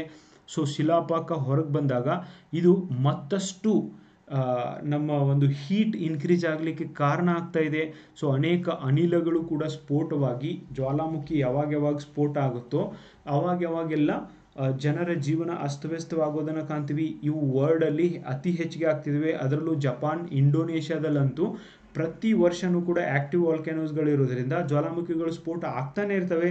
ಬಟ್ ಇತ್ತೀಚಿನ ದಿನಗಳಲ್ಲಿ ಇವು ಹೆಚ್ಚಾಗಿದ್ದಾವೆ. ಭಾರತದಂಥ ದೇಶದಲ್ಲಿ ಆ್ಯಕ್ಟಿವ್ ವಾಲ್ಕ್ಯಾನೋಗಳು ಹೆಚ್ಚು ಇಲ್ಲದೆ ಇರೋದ್ರಿಂದ ಇವುಗಳು ನಮಗೆ ಗೊತ್ತಿಲ್ಲ. ಓಕೆ, ಬರೀರಿ, ಎಕ್ಸಾಂಪಲ್ ಬರೀರಿ. ಆ್ಯಕ್ಟಿವ್ ವಾಲ್ಕ್ಯಾನೋ ಎಲ್ಲಿದೆ ರೀ ಇಂಡಿಯಾದಲ್ಲಿ? Only 1 active volcano which is locating in India. ಯಾವ ಸ್ಟೇಟಲ್ಲಿ ಅಥವಾ ಯೂನಿಯನ್ ಟೆರಿಟರಿಯಲ್ಲಿದೆ ಬರೀರಿ, ಕಮೆಂಟ್ ಬಾಕ್ಸಲ್ಲಿ ಹೇಳಿ, ಅದನ್ನು ಎಕ್ಸಾಂಪಲ್ ಕೊಡಿ. So write your own example. ನೀವು ಓದಿದ್ದನ್ನು ಬರೀರಿ ಅಂತ ಹೇಳ್ತಿದ್ದೀನಿ ನಾನು. ಸೊ ಹೆಂಗೆ ಬರಿಬೇಕು ಅಂತ ನಾನು ನಿಮ್ಗೆ ಗೈಡ್ ಮಾಡ್ತೀನಿ ಹೊರತು ಇದನ್ನೇ ಬರೀರಿ ಅಂತ ನಾನು ಹೇಳೋದಿಲ್ಲ ಫ್ರೆಂಡ್ಸ್. ಇನ್ನು ಗ್ಲೋಬಲ್ ವಾರ್ಮಿಂಗ್ ನೋಡಿ, ಇದೇ ಒಂದು ದೊಡ್ಡ ಡಿಸಾಸ್ಟರ್. ಕ್ಲೈಮೇಟ್ ಚೇಂಜಿಂದ ಆಗ್ತಾ ಇರುವಂಥ ಒಂದು ದೊಡ್ಡ ಬದಲಾವಣೆ ಅಂದರೆ global warming. So global warming ಯಾಕೆ ಆಗ್ತಾ ಇದೆ ರೀ? ನೋಡಿ, ಭೂಮಿಯ ತಾಪಮಾನ ಟ್ರೋಪೋಸ್ಪಿಯರ್ನಲ್ಲಿ ಸರಾಸರಿ ಈ ಒಂದು ಟೆಂಪ್ರೇಚರ್ ಯಾಕೆ ಹೆಚ್ಚಿಗೆ ಆಗ್ತಾ ಇದೆ? ಸೊ ಇದಕ್ಕೆ ಜಾಗತಿಕ ಹವಾಮಾನದಲ್ಲಿ ಆಗ್ತಾ ಇರುವಂಥ ಬದಲಾವಣೆಗಳೇ ಮೂಲ ಕಾರಣವಾಗ್ತಾ ಇದೆ ಗ್ಲೋಬಲ್ ವಾರ್ಮಿಂಗ್ ಆಗಲಿಕ್ಕೆ. ಅನಿಲಗಳ ಹೊರಸೂಸುವಿಕೆ. ಸೊ ಈ ಒಂದು ಫಾಸಿಯಲ್ ಫ್ಯೂಯಲ್ಸ್ಗಳನ್ನು ಏನು ನಾವು ಬಳಕೆ ಮಾಡ್ತೀವಿ, ಈ ಫಾಸಿಯಲ್ ಫ್ಯೂಯಲ್ಸ್ಗಳನ್ನು 2030 ವೇಳೆಗೆ ಕಮ್ಮಿ ಮಾಡಬೇಕು ಅಂತ ಏನು ಟಾರ್ಗೆಟ್ ಇಟ್ಟಿದ್ದಾರೆ. ಸೊ ಇದಕ್ಕೆ ಭಾರತನೇ ಒಪ್ಪಿಲ್ಲ friends. Okay, so transition way ಅಂತ ಹೇಳಿಬಿಟ್ಟು ಭಾರತ ಒಂದು ಹೊಸ ಒಂದು ಟರ್ಮಿನಾಲಜಿನ ಫ್ರೇಮ್ ಮಾಡಿದೆ. 2030ಕ್ಕೆ ಅಮೆರಿಕ ಮತ್ತು ಅದರ್ ಡೆವಲಪಿಂಗ್ ಕಂಟ್ರಿಗಳು ಫಾಸಿಲ್ ಫ್ಯೂಲ್ಸ್ಗಳನ್ನ ಉಪಯೋಗ ಮಾಡೋದನ್ನು ಕಮ್ಮಿ ಮಾಡಿ ನಾವು 45ಕ್ಕೆ ಕಮ್ಮಿ ಮಾಡ್ತೀವಿ ಅಂತ. ಅಂದರೆ ನಮ್ಮ ದೇಶ ಜಾಸ್ತಿ ಡಿಪೆಂಡೆಂಟ್ ಇದೆ ಫ್ರೆಂಡ್ಸ್ ಆಯಿಲ್ಗಳಲ್ಲಿ, ಅದರೊಳಗೂ ಕ್ರೂಡ್ ಆಯಿಲ್ ಮೇಲೆ. ಓಕೆ, ತಾಪಮಾನ ಡೆಫಿನೆಟ್ಲಿ ಹೆಚ್ಚಾಗಲಿಕ್ಕೆ ಇವೆಲ್ಲ ಕಾರಣ ಇದ್ದಾವೆ. ಅದರೊಳಗೂ ಈ ನೈಸರ್ಗಿಕ ಮತ್ತು ಮಾನವ ಪ್ರೇರಿತ ಕಾರಣ ಎರಡೂ ಕೂಡ ಇದಕ್ಕೆ ಕಾರಣ ಆಗಿದೆ. ಹೀಗಾಗಿ ಗ್ಲೋಬಲ್ ವಾರ್ಮಿಂಗ್ ಹೆಚ್ಚಾಗ್ತಾ ಇರೋದು ಕೂಡ ವಾತಾವರಣದಲ್ಲಿ ಆಗ್ತಾ ಇರುವಂಥ ಬದಲಾವಣೆನೇ. ಅಂದರೆ ಗ್ಲೋಬಲ್ ವಾರ್ಮಿಂಗ್ ಅಂದರೆ ಏನ್ರಿ? ಭೂ ತಾಪಮಾನ ಹೆಚ್ಚಾಗುವುದು, ಇದು ವಾತಾವರಣದ ಬದಲಾವಣೆಯಿಂದನೇ ಆಗ್ತಾ ಇದೆ. ಈ ಥರ ಬರೀರಿ ನೀವು. ಪ್ರೀ ಇಂಡಸ್ಟ್ರಿಯಲ್ ಏರಾದಲ್ಲಿ 1.5 ಡಿಗ್ರಿ ಸೆಲ್ಸಿಯಸ್ಗಿಂತ ಕಡಿಮೆ ಟೆಂಪ್ರೇಚರ್ ಇರ್ತಿತ್ತು. ಬಟ್ ಇವತ್ತು ಈ ಟೆಂಪ್ರೇಚರ್ ಹೆಚ್ಚಿಗೆ ಆಗ್ತಾ ಇರೋದನ್ನು ನಾವು ಕಾಣ್ತೀವಿ. ಅದಕ್ಕೆ over industrialisation is also one of the reason. And ಇವತ್ತು ಮನುಷ್ಯರು ಆರಾಮಾಗಿರಬೇಕು ಅಂತ ಹೇಳ್ಬಿಟ್ಟು ಅವ್ರಿಗೆ ಮಾಡ್ತಾ ಇರುವಂಥ ಇನ್ಫ್ರಾಸ್ಟ್ರಕ್ಚರ್ ಡೆವಲಪ್ಮೆಂಟ್. ಉದಾಹರಣೆಗೆ today cities are becoming concrete jungles. You can give this example. ಇದನ್ನು ಬರೀರಿ. ಕಾಂಕ್ರೀಟ್ ಯಾವ ಥರ ಸಿಟಿಯಲ್ಲಿ ಕಾಂಕ್ರೀಟ್ ಹಾಕೋದ್ರಿಂದ ಹೀಟ್ ವೇವ್ಸ್ಗಳು ಹೆಚ್ಚಿಗೆ ಆಗ್ತಿದವೋ ಇಲ್ಲೋ ಪ್ರಾಕ್ಟಿಕಲ್ ಆಗಿ ವಿಚಾರ ಮಾಡಿ ಬರೀರಿ ಫ್ರೆಂಡ್ಸ್. ಸೊ ಇನ್ನೊಬ್ಬರಿಗೆ ಎಸ್ಸೇನ ಕಾಪಿ ಮಾಡಬೇಡ್ರಿ, ಅದನ್ನೇನು ನೋಡಿ ಆ್ಯಸ್ ಇಟ್ ಈಸ್ ಬರೀಲಿಕ್ಕೂ ಟ್ರೈ ಮಾಡಬೇಡ್ರಿ. ಹೇಗೆ ಬರಿಬೇಕು ಅಂತ ಗೊತ್ತಾದರೆ ನೀವೇ ಇದ್ರ ಕಂಟೆಂಟ್ ರೆಡಿ ಮಾಡಿರಿ. That is the final. I am telling you, ಶಾರ್ಟ್ಕಟ್ನ ಹುಡುಕಬೇಡ್ರಿ. ಶಾರ್ಟ್ಕಟ್ಟಿಂದ ನಿಮಗೆ ಸಕ್ಸಸ್ ಸಿಗೋದಿಲ್ಲ. ಸೊ ಶಾರ್ಟ್ಕಟ್ನ ಹೇಳೋಕ್ಕೆ ನನಗಂತೂ ಬರೋದಿಲ್ಲ. ನಿಮ್ಮನ್ನು ಥಿಂಕ್ ಮಾಡೋಕ್ಕೆ ಹಚ್ಚೋದು, ಎಸ್ ಅದೇ ನನ್ನ ಜಾಬ್ ಅಂತ ನಾನು ತಿಳ್ಕೊಂಡಿದ್ದೀನಿ. ಅದನ್ನು ಮಾತ್ರ ನಾನು ಮಾಡೋದು ಫ್ರೆಂಡ್ಸ್. ಅದು ಮಾಡಲಿಕ್ಕೆ ಮಾತ್ರ ನನ್ನ ಶಿಕ್ಷಕ ವೃತ್ತಿಗೆ ನಾನು ಜಸ್ಟಿಸ್ ಕೊಟ್ಟಂಗೆ. ಸೊ ನನಗೆ ಇದ್ದಿದ್ದ ಫ್ಯಾಕ್ಟ್ಸ್ನ ಹೇಳೋದ್ರಿಂದ ಸ್ಯಾಟಿಸ್ಫ್ಯಾಕ್ಷನ್ ಸಿಗೋದಿಲ್ಲ. ನಿಮ್ಮ ಥಾಟ್ ಪ್ರೊವೋಕ್ ಮಾಡೋದೇ ನನ್ನ ಉದ್ದೇಶ ಆಗಿದೆ. ಸೊ ಅದಕ್ಕೆ ನಿಮಗೆ ಏನು ಬೇಕೋ ಅದನ್ನು ನಾನು ಹೇಳ್ತಾ ಇದ್ದೀನಿ. ಇನ್ನು ಹವಾಮಾನ ಬದಲಾವಣೆಯೇ ಒಂದು ಡಿಸಾಸ್ಟರ್ ಆಗಿದೆ.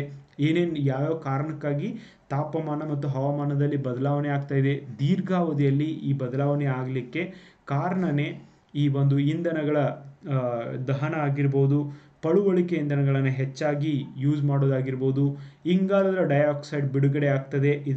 ಇದರಿಂದ ಹವಾಮಾನದಲ್ಲಿ ಬದಲಾವಣೆಗಳಾಗ್ತಿದ್ದಾವೆ. This is also one disaster. Okay, ನೋಡಿ ಕ್ಲೈಮೇಟ್ ಚೇಂಜಿಂದ ಆಗ್ತಾ ಇರುವಂಥ ಒಂದು ಇಫೆಕ್ಟ್ ಅಂತ ನೀವು ಬರಿಬೋದು ಫ್ರೆಂಡ್ಸ್. ಇನ್ನು ಮರುಭೂಮಿಗೊಳಿಸುವಿಕೆ ಆರ್ ಡೆಸರ್ಟಿಫಿಕೇಶನ್ ಅಂತ ಇದಕ್ಕೆ ಕರಿತೀವಿ ಫ್ರೆಂಡ್ಸ್. ಸೊ ಯಾವ ಒಂದು ಭೂಮಿ ಚೆನ್ನಾಗಿದೆಯೋ ಅದು ಈ ಕ್ಲೈಮೇಟ್ ಚೇಂಜಿಂದಾಗಿ ಇವತ್ತು ಮರುಭೂಮಿಯಾಗಿ ಕನ್ವರ್ಟ್ ಆಗ್ತಾ ಇದೆ. ಫರ್ಟಿಲಿಟಿನ ಕಳ್ಕೊಳ್ತಾ ಇದೆ.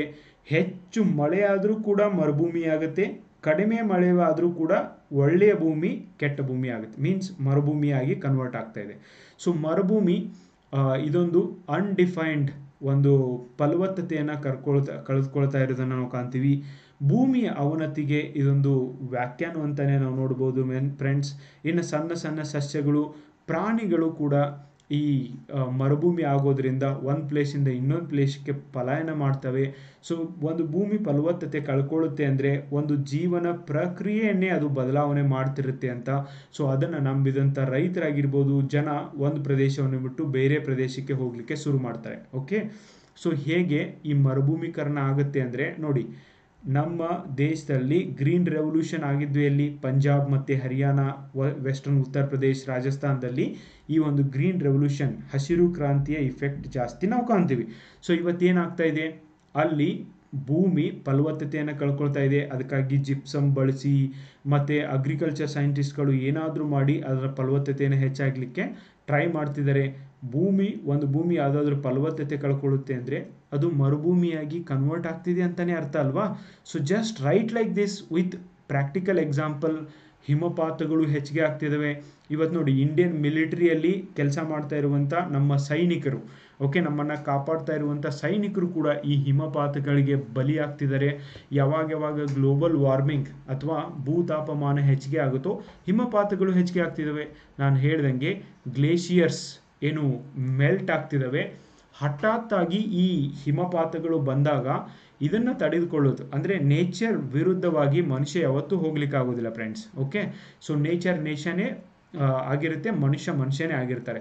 ಇಂಥ ಒಂದು ನೈಸರ್ಗಿಕ ವಿಕೋಪಗಳನ್ನು ಹೆಚ್ಚಿಗೆ ಆಗಲಿಕ್ಕೆ ಹೇಗೆ ಇವತ್ತಾಗ್ತಾ ಇರುವಂಥ ವಾತಾವರಣದ ಬದಲಾವಣೆ ಕಾರಣವಾಗಿದೆ ಅಂತಾನೆ ನೀವು ಬರಿಬೋದು. ಓಕೆ, ನಾನು ಪಾಯಿಂಟ್ಸ್ಗಳಲ್ಲಿ ಹಾಕಿ ಬರ್ತಿದ್ದೀನಿ, ನೀವು ಇದನ್ನು ಬರೀರಿ ಫ್ರೆಂಡ್ಸ್. ಈ ಮೋಡಗಳು ಏನು ಸ್ಫೋಟ ಆಗ್ತಿದ್ದಾವೆ, ಸೊ ಇದರಿಂದ ಇವನ್ ಹಿಮಪಾತಗಳು ಏನು ಬರ್ತಿದ್ದಾವೆ, ಸೊ ಆಸಾಮಲ್ಲಿ ಆದಂಥ ಒಂದು ಇನ್ಸಿಡೆಂಟ್ 2024ರಲ್ಲಿ ಈ ಆಸಾಮ್ನಲ್ಲಿ ಆದಂಥ ಗ್ಲೇಷಿಯರ್ ಮೆಲ್ಟ್ ಆಗಿ ಸಾವಿರಾರು ಪೀಪಲ್ ಹರ್ಕೊಂಡು ಹೋಗಿದ್ರು ಫ್ರೆಂಡ್ಸ್, ನೀರಲ್ಲಿ ಹರ್ಕೊಂಡು ಹೋಗಿದ್ರು. ಓಕೆ, ಓವರ್ ದ ಟೈಮ್ ನಿಮಗೆ ನಿಜವಾಗ್ಲೂ ಏನಾಗುತ್ತೆ ಅಂತ ಕೂಡ ಗೊತ್ತಿಲ್ಲ.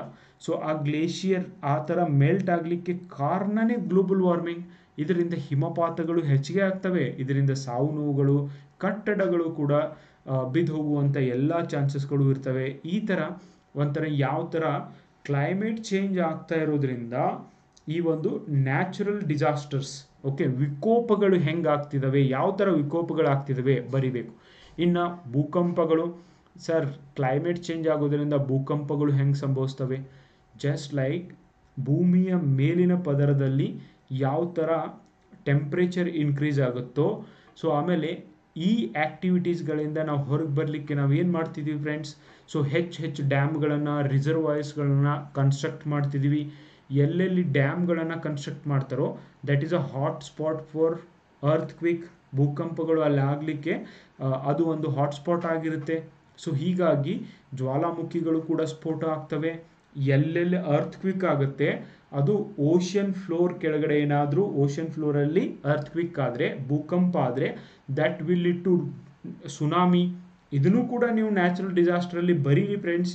ಸೊ ಹೇಗೆ ಭೂಮಿಯ ಮೇಲ್ಮೈಯಲ್ಲಿ ಆಗ್ತಾ ಇರುವಂಥ ಬದಲಾವಣೆಗಳು ಭೂಮಿಯ ಒಳಗಡೆ ಕೂಡ ಹೇಗೆ ಸಂಭವಿಸ್ತವೆ.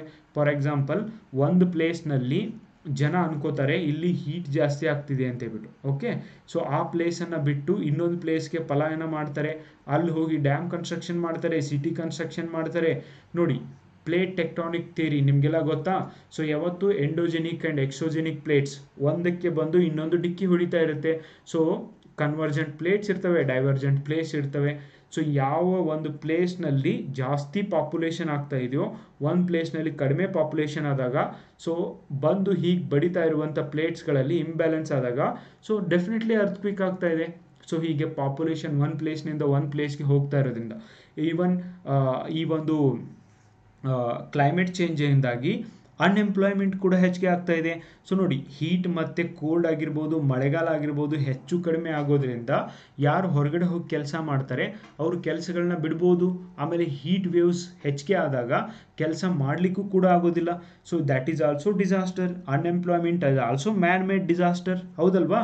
Corruption is also disaster only, corruption ಕೂಡ ಒಂದು ವಿಪತ್ತಲ್ವಾ. ಬರೀರಿ. ಸೊ ಈ ಪಾಯಿಂಟ್ಸ್ಗಳನ್ನು ಎಕ್ಸ್ಪ್ಲೇನ್ ಮಾಡಿ ನೋಡಿ. ನಾನು 12 ಮಾತ್ರ ಇಲ್ಲಿ ಹಾಕಿದ್ದೀನಿ. ನಿಮಗೆ ಹೇಳ್ದಂಗೆ ಸುನಾಮಿ ಬಗ್ಗೆ ಬರೀರಿ, ಕರಪ್ಷನ್ ಬಗ್ಗೆ ಬರೀರಿ. You can write whole lot of points friends. Okay, ಹೇಗೆ ಈ ಕ್ಲೈಮೇಟ್ ಚೇಂಜ್ ಡಿಸಾಸ್ಟರ್ ಆಗಲಿಕ್ಕೆ ಕಾರಣ ಆಗ್ತಾ ಇದೆ, ವಾತಾವರಣದ ಬದಲಾವಣೆ ಹೇಗೆ ವಿಪತ್ತುಗಳು ಆಗಲಿಕ್ಕೆ ಕಾರಣಗಳಾಗ್ತಿದೆ, ವಿಪತ್ತುಗಳು ಹೆಚ್ಚಾಗಲಿಕ್ಕೆ ಕಾರಣ ಆಗ್ತಿದ್ದಾವೆ. ಸೊ ಇದನ್ನು ಬರೀರಿ. ಸೊ ಇದರ ಪರಿಣಾಮವಾಗಿ ಇವತ್ತು ಗ್ಲೇಷಿಯರ್ಸ್ ಮೆಲ್ಟ್ ಆಗ್ತಾ ಇರೋದ್ರಿಂದ ಸಿ ಲೆವೆಲ್ ಇನ್ಕ್ರೀಸ್ ಆಗ್ತಾ ಇದೆ. ಇದರಿಂದ ಸಾವು ನೋವುಗಳು ಹೆಚ್ಚಾಗ್ತಿದ್ದಾವೆ, ಹೊಸ ಡಿಸೀಸಸ್ಗಳು ಬರ್ತಿದ್ದಾವೆ. ಸೊ ಬೇಕಂದರೆ ಒಂದು 3-4 ಪಾಯಿಂಟಲ್ಲಿ ಪರಿಣಾಮಗಳನ್ನು ಕೂಡ ನೀವು ಬರಿಬೋದು ಫ್ರೆಂಡ್ಸ್. ಅದು ಆದಮೇಲೆ ನೋಡಿ, ವಿಪತ್ತು ನಿರ್ವಹಣೆ ಅಂತ ಕೇಳಿದಾರಲ್ವಾ. ಸೊ ಇನ್ನು ವಿಪತ್ತು ನಿರ್ವಹಣೆಗೆ ಭಾರತ ಮತ್ತು ಜಗತ್ತಿನ ಇತರೆ ದೇಶಗಳು ಕೈಗೊಂಡಂಥ ಕ್ರಮಗಳನ್ನು ಬರಿಬೇಕಾಗತ್ತೆ. ಸೊ ಯಾವ ನೆಕ್ಸ್ಟ್ ಸ್ಟೆಪ್, ಇದನ್ನು ನಿರ್ವಹಣೆ ಮಾಡಲಿಕ್ಕೆ ಭಾರತ ಮಾಡಿದಂಥ ಏನೇನು ಆ್ಯಕ್ಷನ್ಗಳನ್ನು ಮಾಡಿದೆ ನೋಡಿ. ಹವಾಮಾನ ಪರಿಣಾಮಗಳನ್ನು ಕಡಿಮೆ ಮಾಡಲಿಕ್ಕೆ 2005ರಲ್ಲಿ ವಿಪತ್ತು ನಿರ್ವಹಣೆ ಕಾಯ್ದೆ ಅಂತ ಜಾರಿಗೆ ಬಂದಿದೆ ಫ್ರೆಂಡ್ಸ್. ಡಿಸಾಸ್ಟರ್ ಮ್ಯಾನೇಜ್ಮೆಂಟ್ ಆ್ಯಕ್ಟ್ ಅಂತ ಜಾರಿಗೆ ಬರಲಾಗಿದೆ. ಇದರ ಮೂಲಕ ಡಿಸ್ಟ್ರಿಕ್ಟ್ ಲೆವೆಲಲ್ಲಿ, ಸ್ಟೇಟ್ ಲೆವೆಲಲ್ಲಿ, ನ್ಯಾಷನಲ್ ಲೆವೆಲಲ್ಲಿ ಮತ್ತು ವಿಲೇಜ್ ಲೆವೆಲಲ್ಲೂ ಕೂಡ ಈ ಡಿಸಾಸ್ಟರ್ ಮ್ಯಾನೇಜ್ಮೆಂಟ್ ಕಮಿಟಿಗಳನ್ನು ರಚನೆ ಮಾಡಲಾಗಿದೆ. ವಿಪತ್ತುಗಳೇನಾದರೂ ಸಂಭವಿಸಿದರೆ ಅವುಗಳನ್ನು ಮ್ಯಾನೇಜ್ ಮಾಡಲಿಕ್ಕೆ. ಇವನ್ ಕೋವಿಡ್-19 ಬಂದಾಗಲೂ ಕೂಡ ಏನು ಲಾಕ್ಡೌನನ್ನು ಹೇರಿದ್ರು. ಸೊ ಲಾಕ್ಡೌನ್ ಗೊತ್ತಿದೆಯಾ, ನೆನಪಾಯ್ತಾ ಎಲ್ಲರಿಗೂ. ಸೊ ಈ ಲಾಕ್ಡೌನನ್ನು ಹೇರಿದ್ದು ಕೂಡ ವಿಪತ್ತು ನಿರ್ವಹಣೆ ಕಾಯ್ದೆ 2005ರ ಪ್ರಕಾರ. ಈ ಲಾಕ್ಡೌನನ್ನು ಹೇರಬೇಕು ಅನ್ನೋದು ಸಂವಿಧಾನದ ಯಾವುದೇ ಭಾಗದಲ್ಲೂ ಕೂಡ ಇರಲಿಲ್ಲ ಫ್ರೆಂಡ್ಸ್. ಓಕೆ, ಅದು ಕೇಂದ್ರ ಸರ್ಕಾರ ಹೇರಬೇಕಾ, ರಾಜ್ಯ ಸರ್ಕಾರ ಲಾಕ್ಡೌನ್ ಹೇರಬೇಕಾ ಅಂತ ಹೇಳಿಬಿಟ್ಟು ಕೂಡ ಕ್ವಶನ್ ಬಂದಾಗ ಕೇಂದ್ರ ಸರ್ಕಾರ ವಿಪತ್ತು ನಿರ್ವಹಣಾ ಕಾಯ್ದೆ ಅಡಿಯಲ್ಲಿ ಸೊ ಇದು ಕೇಂದ್ರ ಪಟ್ಟಿಯಲ್ಲಿ ಬರುವಂಥ ವಿಷಯವಾಗಿದೆ ಅಂತ ಹೇಳ್ಬಿಟ್ಟು ಕೇಂದ್ರ ಸರ್ಕಾರ ಲಾಕ್ಡೌನ್ ಮಾಡಿದ್ದು ಹೌದಲ್ವಾ. ಅದೇ ರಾಜ್ಯಗಳಿಗೂ ಕೂಡ ಇನ್ಸ್ಟ್ರಕ್ಷನನ್ನು ಕೊಡ್ತಾ ಇರೋದು. ಓಕೆ, ಡಿಸಾಸ್ಟರ್ ಮ್ಯಾನೇಜ್ಮೆಂಟ್ ಆ್ಯಕ್ಟ್ನ ಬರೀರಿ, ಕಾನ್ಫರೆನ್ಸ್ ಆಫ್ ಪಾರ್ಟೀಸ್ ಬಗ್ಗೆ ಬರೀರಿ ಫ್ರೆಂಡ್ಸ್. ಸೊ 1995ರಲ್ಲಿ ಮೊದಲ ಬಾರಿಗೆ ಈ ಕಾನ್ಫರೆನ್ಸ್ ಆಫ್ ಪಾರ್ಟೀಸ್ ಕೋಪ್ ಮೀಟಿಂಗ್ಗಳು ಶುರುವಾಯಿತು. ಇವತ್ತು ಇವನ್ ಭಾರತದೊಳಗೂ ಕೂಡ ಕೋಪ್ ಮೀಟಿಂಗ್ ಆಗಿದೆ ಫ್ರೆಂಡ್ಸ್. ಸೊ ಇವತ್ತು 2023 ಕೋಪ್ ಮೀಟಿಂಗ್ ಆಗಿದ್ದು ದುಬೈಯಲ್ಲಿ UAEಯಲ್ಲಿ ಆಗಿದ್ದನ್ನು ಕಾಣ್ತೀವಿ. ಇದ್ರ ಹಿಂದಿಂದು ಈಜಿಪ್ತಲ್ಲಿ ಅಲ್ ಶೇಖ್ನಲ್ಲಿ ಆಗಿದ್ದನ್ನು ಕಾಣ್ತೀವಿ. ಸೊ ಈ ಕೋಪ್ ಮೀಟಿಂಗ್ಗಳಾಗ್ತಿದ್ದಾವೆ. 1992 ಅರ್ತ್ ಸಮಿಟ್ ಬಗ್ಗೆ ಬರೀರಿ. ಓಕೆ, ವಿಪತ್ತು ನಿರ್ವಹಣೆ ಮಾಡಲಿಕ್ಕೆ ಮತ್ತು ವಾತಾವರಣದ ತಾಪಮಾನವನ್ನು ಕಡಿಮೆ ಮಾಡಲಿಕ್ಕೆ ಕೂಡ ಇದರ ಬಗ್ಗೆ ಚರ್ಚಿಸಲಾಯಿತು ಅಂತ ಬರೀರಿ. ಆಮೇಲೆ ಡೆಫಿನೆಟ್ಲಿ ಮಾಂಟೇರಿಯಲ್ ಪ್ರೋಟೋಕಾಲ್, ಓಕೆ, 1989 ಮಾಂಟೇರಿಯಲ್ ಪ್ರೋಟೋಕಾಲ್ ಬಗ್ಗೆ ಬರೀರಿ. ಸೊ ಹೇಗೆ ಇದು ಓಝೋನ್ ಹೋಲ್ ಆಗೋದನ್ನು ತಡೆಗಟ್ಟಲಿಕ್ಕೆ ಮತ್ತು ಅಂಥ ಒಂದು ಅನಿಲಗಳನ್ನು ಹೊರಸೂಸುವಿಕೆಯನ್ನು ತಡೆಗಟ್ಟುವುದನ್ನು ಕುರಿತು ಹೇಗೆ ಹೇಳುತ್ತೆ ಇದನ್ನು ಕುರಿತು ಬರೀರಿ. Okay, national action plan on climate change ಅಂತ ಏನಿದೆಯೋ ಅದನ್ನು ಬರೀರಿ ಫ್ರೆಂಡ್ಸ್. ಅದು ಆದಮೇಲೆ ಈ ವಿಪತ್ತು ನಿರ್ವಹಣೆ ಅನ್ನೋದು ಮತ್ತು ಕ್ಲೈಮೇಟ್ ಚೇಂಜ್ ಅನ್ನೋದು ಸುಸ್ಥಿರ ಅಭಿವೃದ್ಧಿ ಗುರಿಗಳಲ್ಲಿದೆ, ಅದನ್ನು ಬರೀರಿ. ಓಕೆ, ಸೊ ಯಾವ್ಯಾವ ಆ್ಯಕ್ಷನ್ಸ್ಗಳನ್ನು ಇವನ್ ಪರಂಪರಾಗತ ಕೃಷಿ ವಿಕಾಸ್ ಯೋಜನೆ ಬಗ್ಗೆ ಬರೀರಿ. ಓಕೆ, ವಾತಾವರಣದಲ್ಲಿ ಈ ಒಂದು ಇಂಗಾಲ ಹೊರಸೂಸುವಿಕೆ, ಹೆಚ್ಚು ಇಂಗಾಲ ಹೊರಸೂಸುವಿಕೆಯನ್ನು ಕಡಿಮೆ ಮಾಡುವ ಉದ್ದೇಶದಿಂದ ಈ ಒಂದು ಪರಂಪರಾಗತ ಕೃಷಿ ವಿಕಾಸ್ ಯೋಜನೆಯನ್ನು ಜಾರಿಗೆ ತರಲಾಗಿದೆ ಅಂತ ಬರೀರಿ. Okay, you can write so many actions which are taken. Okay, sustainable development ಸುಸ್ಥಿರ ಅಭಿವೃದ್ಧಿ ಗುರಿಗಳ ಬಗ್ಗೆ ಬರೀರಿ. ಇನ್ನೂ ಏನು ಹೇಳಬೇಕು ಹೇಳಿ ಫ್ರೆಂಡ್ಸ್. ಓಕೆ, ಆಮೇಲೆ ಇವನ್ ನೀವು ವೈಲ್ಡ್ ಲೈಫ್ ಪ್ರೊಟೆಕ್ಷನ್ ಆ್ಯಕ್ಟ್ ಬರೀರಿ. ಓಕೆ, ನಾವು ವೈಲ್ಡ್ ಲೈಫನ್ನು ಪ್ರೊಟೆಕ್ಟ್ ಮಾಡಿದಾಗ ಮಾತ್ರ ನಮ್ಮ ಫುಡ್ ಚೈನ್ ಆಗಿರ್ಬೋದು ಮತ್ತು ನಮ್ಮ ಎನ್ವೈರ್ಮೆಂಟ್ ಸೈಕಲ್ ಆಗಿರ್ಬೋದು ಇದನ್ನು ಬ್ಯಾಲೆನ್ಸ್ ಮಾಡ್ಲಿಕ್ಕೆ ಸಾಧ್ಯ ಆಗುತ್ತಲ್ವಾ. ಸೊ ಎಕ್ಸ್ಪ್ಲನೇಷನ್ ನೀವು ಯಾವ ಥರ ಮಾಡ್ತಿರೋ ಅದ್ರ ಮೇಲೆ ಡಿಪೆಂಡ್ ಇರುತ್ತೆ. ಸೊ ಇವುಗಳನ್ನೆಲ್ಲ ಬರಿಬೋದು ಫ್ರೆಂಡ್ಸ್. ಓಕೆ, ಇನ್ನು ಪಂಚಾಮೃತ ನೀತಿ ಅಂತ ಮಾಡಿದ್ದಾರೆ. ಕೋಪ್ 28ಗೆ ಹೋಗೋಕ್ಕಿಂತ ಮುಂಚೆ ಮೋದಿಜಿ ಇದನ್ನು ಜಗತ್ತಿಗೆ ಹೇಳಿದ್ದಾರೆ. ಲಾಸ್ಟ್ ಟೈಮ್ ಈಜಿಪ್ತಲ್ಲೂ ಕೂಡ ಹೇಳಿದ್ದಾರೆ. ಹಸಿರು ಬೆಳವಣಿಗೆ, ಇವನ್ ಸೋಲಾರ್ ಎನರ್ಜಿ ಎಷ್ಟು ಪ್ರೊಡಕ್ಷನ್ ಮಾಡಲಿಕ್ಕೆ ಟಾರ್ಗೆಟ್ ಇಟ್ಕೊಂಡಿದೆ ಇಂಡಿಯಾ, 2050ರ ವೇಳೆಗೆ 500 ಗಿಗಾವ್ಯಾಟ್, ಈ ಒಂದು 2030ರವರೆಗೆ 500 ಗಿಗಾವ್ಯಾಟ್ ಈ ಪಳುವಳಿಕೆ ಇಂಧನವನ್ನು ಮಾಡಬೇಕು ಅಂದ್ಕೊಂಡಿದೆ. ಬರೀರಿ, ಟಾರ್ಗೆಟ್ಸ್ಗಳನ್ನ ಬರೀರಿ, ಆ್ಯಕ್ಷನ್ ತೊಗೊಂಡಿದ್ದನ್ನು ಬರೀರಿ. 2030ರ ವೇಳೆಗೆ ಪಳುವಳಿಕೆ ರಹಿತ ಶಕ್ತಿ ಸಾಮರ್ಥ್ಯವನ್ನು 500 ಗಿಗಾವ್ಯಾಟ್ವರೆಗೂ ಹೆಚ್ಚಿಗೆ ಮಾಡಬೇಕಂತ ಪ್ಲ್ಯಾನ್ ಮಾಡಿದ್ದಾರೆ. ಅದರ ಜೊತೆಗೆ 2030ರ ವೇಳೆಗೆ ನವೀಕರಿಸಬಹುದಾದ ಶಕ್ತಿ ಅಂದರೆ ರಿನ್ಯೂವಬಲ್ ಎನರ್ಜಿನ 50% ಮಾಡಬೇಕು ಅಂತ. ನೋಡಿ, ಇವತ್ತು majority of our electricity energy ಏನಿದೆಯೋ that is produced with help of coal. So ಇದನ್ನು ಕಡಿಮೆ ಮಾಡಬೇಕು ಅನ್ನೋ ಉದ್ದೇಶದಿಂದ 2030ರವರೆಗೆ ನಾವು ಟಾರ್ಗೆಟ್ ಇಟ್ಕೊಂಡಿದ್ವಿ. ಇದ್ರ ಬಗ್ಗೆ ಬರೀರಿ ಫ್ರೆಂಡ್ಸ್. 2030ರ ವೇಳೆಗೆ ಒಟ್ಟು ಯೋಜಿತ ಇಂಗಾಲ ಹೊರಸೂಸುವಿಕೆಯನ್ನು 1 ಬಿಲಿಯನ್ ಟನ್ಗಳಷ್ಟಾದರೂ ಕಡಿಮೆ ಮಾಡಬೇಕು ಅಂತ ಟಾರ್ಗೆಟ್ ಇಟ್ಕೊಂಡಿದೆ. ಡೆವಲಪ್ಡ್ ಕಂಟ್ರಿಗಳಿಗೆ ಟಾರ್ಗೆಟ್ ಕೊಟ್ಟಿದೆ. ಇದನ್ನೇ ಬರೀರಿ. ಕೋಪ್ 28ಅಲ್ಲಿ ಇರುವಂಥ ಟಾರ್ಗೆಟ್ಸ್ಗಳು ಫ್ರೆಂಡ್ಸ್. ಇನ್ನೂ ಏನು ಕರೆಂಟ್ ಅಪ್ಡೇಟ್ನ ಮಾಡಬೇಕು ಹೇಳಿ ನೀವು. ಓಕೆ, ಸೊ ಇದ್ರ ಜೊತೆಗೆ ಆರ್ಥಿಕ ಇಂಗಾಲದ ತೀವ್ರತೆಯನ್ನು 45%ಗಿಂತ ಕಡಿಮೆ ಮಾಡಬೇಕು ಅಂತ ಹೇಳಿದೆ 2077ರವರೆಗೆ. ಸೊ ನೋಡಿ, ಇವ್ರನ್ನ ನೀವು ನೆನಪಿಟ್ಕೊಳ್ಳಿ, ನಿವ್ವಳ ಶೂನ್ಯ ಮಾಡಬೇಕು ಅಂತ. ಓಕೆ, ಇಂಗಾಲದ ಹೊರಸೂಸುವಿಕೆಯನ್ನು ಶೂನ್ಯ ಮಾಡಬೇಕು ಅಂತ ಟಾರ್ಗೆಟ್ ಇದೆ. ಇದರ ಪರವಾಗಿ ಸೊ ಏನು ಮಾಡ್ತಾ ಇದ್ದೀರಿ, ಇಂಟರ್ನ್ಯಾಷನಲ್ ಸೋಲಾರ್ ಅಲಯನ್ಸ್ಗೂ ಕೂಡ ಭಾರತ ಸೈನ್ ಮಾಡಿದೆ. ಸೊ ಯಾವ ಥರ ಇಂಟರ್ನ್ಯಾಷನಲ್ ಲೆವೆಲಲ್ಲಿ ನಾವು ಈ ಹಸಿರು ಉಪಕ್ರಮಗಳನ್ನು ಮಾಡಬೇಕು ಅಂತ. ಇದ್ರ ಜೊತೆಗೆ ಹಸಿರು ಕಟ್ಟಡಗಳನ್ನು ಜಾರಿಗೆ ತರ್ತಾ ಇದೆ. ತಮಿಳುನಾಡು ಈ ಒಂದು ಮಳೆ ನೀರು ಕೊಯ್ಲು, ರೇನ್ ವಾಟರ್ ಹಾರ್ವೆಸ್ಟಿಂಗ್ ಅಂತ ಅಂತೀವಲ್ವಾ, ಹೊಸ ಮನೆ ಕಟ್ಟಬೇಕು ಅಂದರೆ it is mandatory to make that rain water harvesting. So ಇಂಥ ಹಸಿರು ಉಪಕ್ರಮಗಳನ್ನ ಮತ್ತೆ ಯಾವ ರಾಜ್ಯದಲ್ಲಿ ಮಾಡಿದ್ದಾರೆ, ನಾನು ಒಂದು ಉದಾಹರಣೆ ಹೇಳಿದ್ದೀನಿ, ಬರೀರಿ ಇದನ್ನು. ಓಕೆ, ಯಾವ ಥರ ಉಪಕ್ರಮಗಳನ್ನ ತೊಗೊಂಡಿದ್ದೀನಿ ಆಲ್ರೆಡಿ ಭಾಳ ಆಯಿತು ಫ್ರೆಂಡ್ಸ್. ನೀವು ಇದನ್ನು ಈ ಒಂದು ಕಂಟೆಂಟ್ ಮೂಲಕ ನೀವು KSSAಗಳನ್ನು ಕೂಡ ಪ್ರಿಪೇರ್ ಮಾಡ್ಬೋದು. ಇಷ್ಟು ಪಾಯಿಂಟ್ಸ್ಗಳನ್ನು ಹೇಳ್ತಾ ಇದ್ದೀನಿ.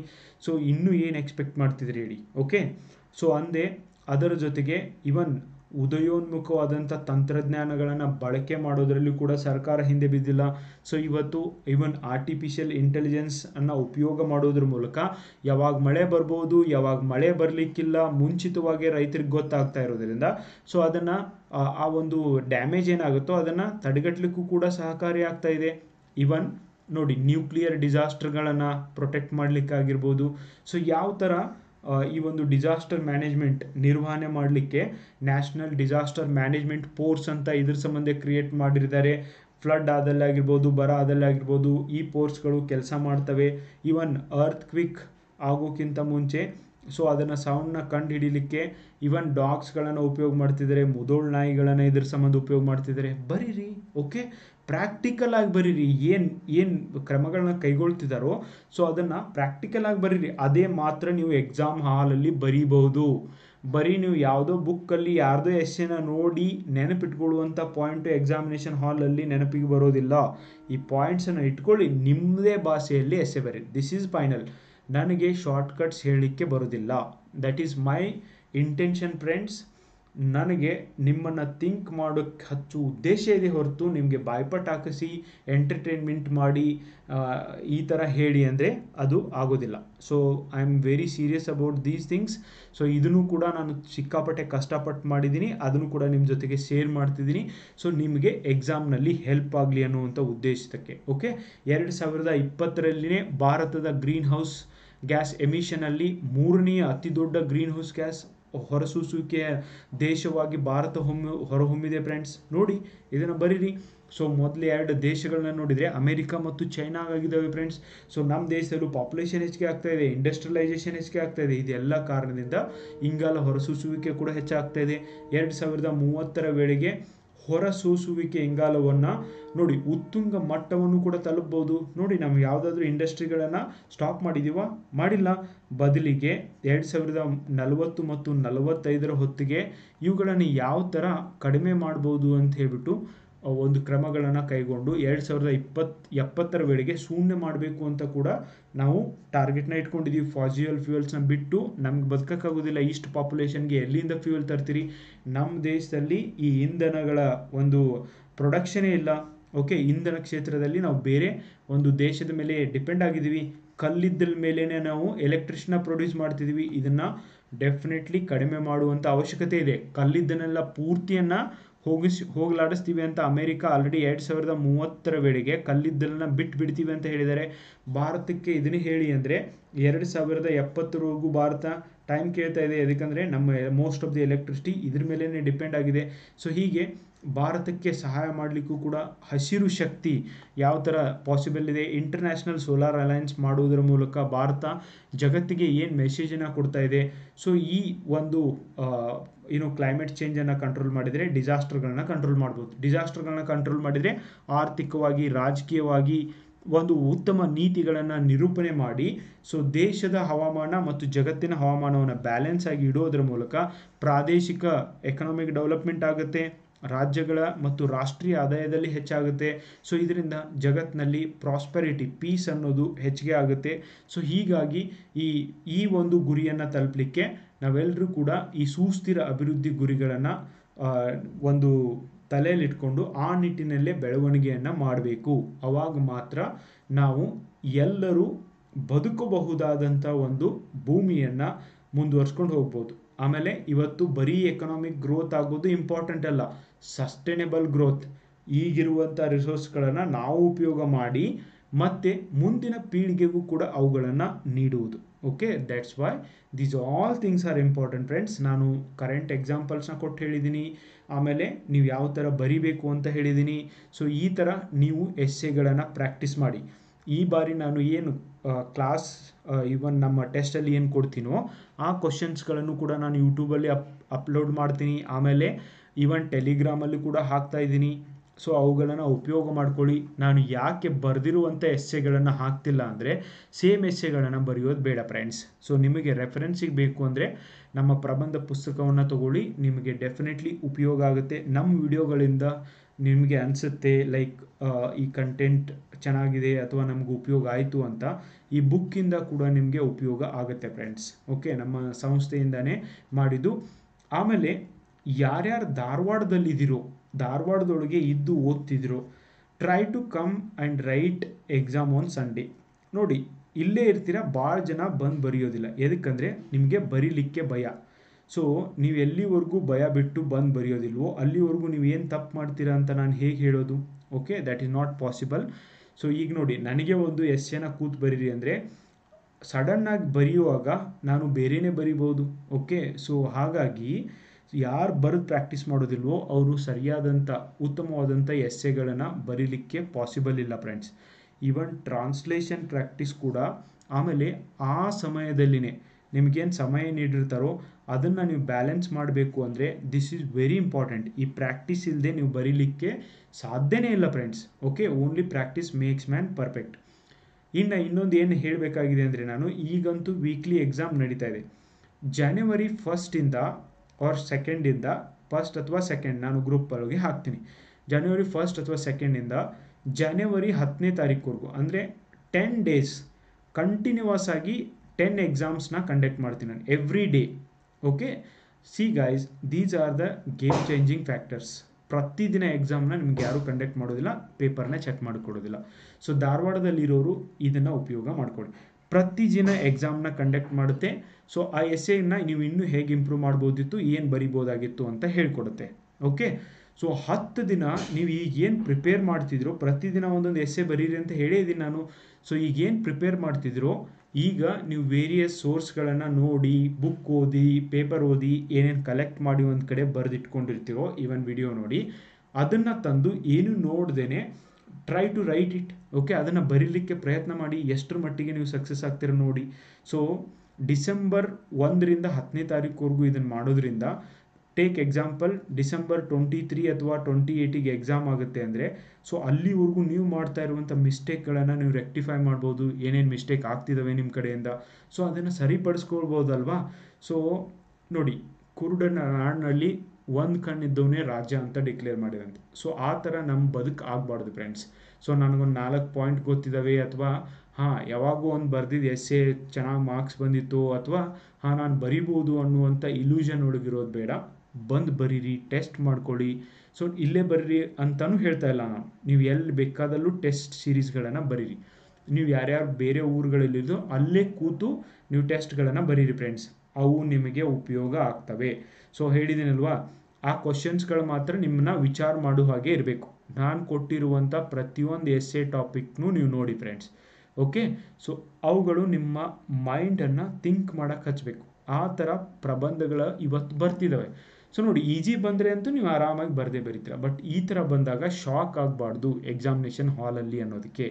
ಸೊ ಎವ್ರಿ ಡೇ ಪ್ರಾಕ್ಟೀಸ್ ಮಾಡೋದ್ರಿಂದ ನೀವು ಈ ಒಂದು ರೈಟಿಂಗ್ ಸ್ಕಿಲ್ಲಲ್ಲಿ ಅಜಗಜಾಂತರ ವ್ಯತ್ಯಾಸಗಳನ್ನು ತರ್ಬೋದು.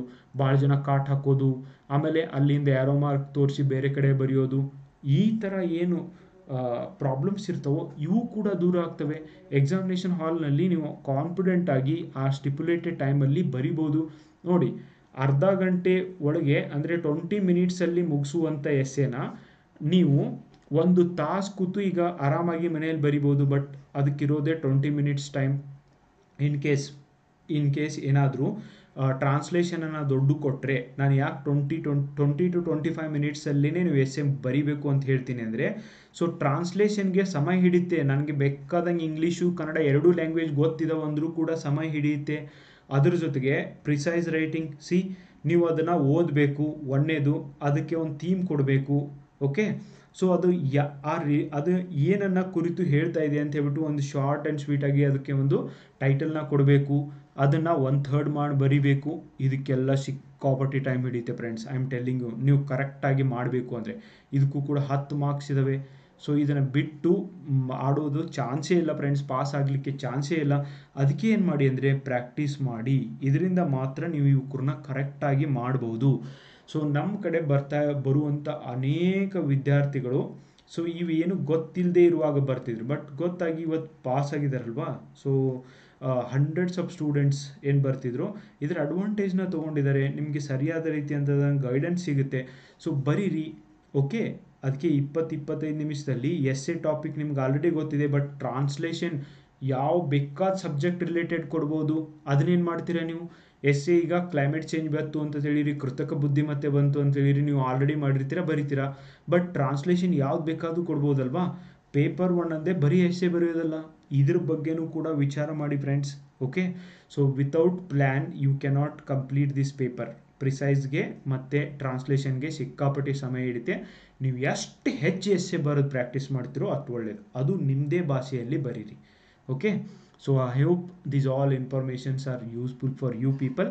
ಸೊ ಬರೀರಿ, ಮತ್ತೆ ನೆಕ್ಸ್ಟ್ ಎಸ್ಸೆ ಕ್ಲಾಸಲ್ಲಿ ಭೇಟಿಯಾಗೋಣ. Thank you so much for watching the essay. ಬುಕ್ನ ತೆಗೆದುಕೊಳ್ಳೋದನ್ನು ಮರಿಬೇಡಿ.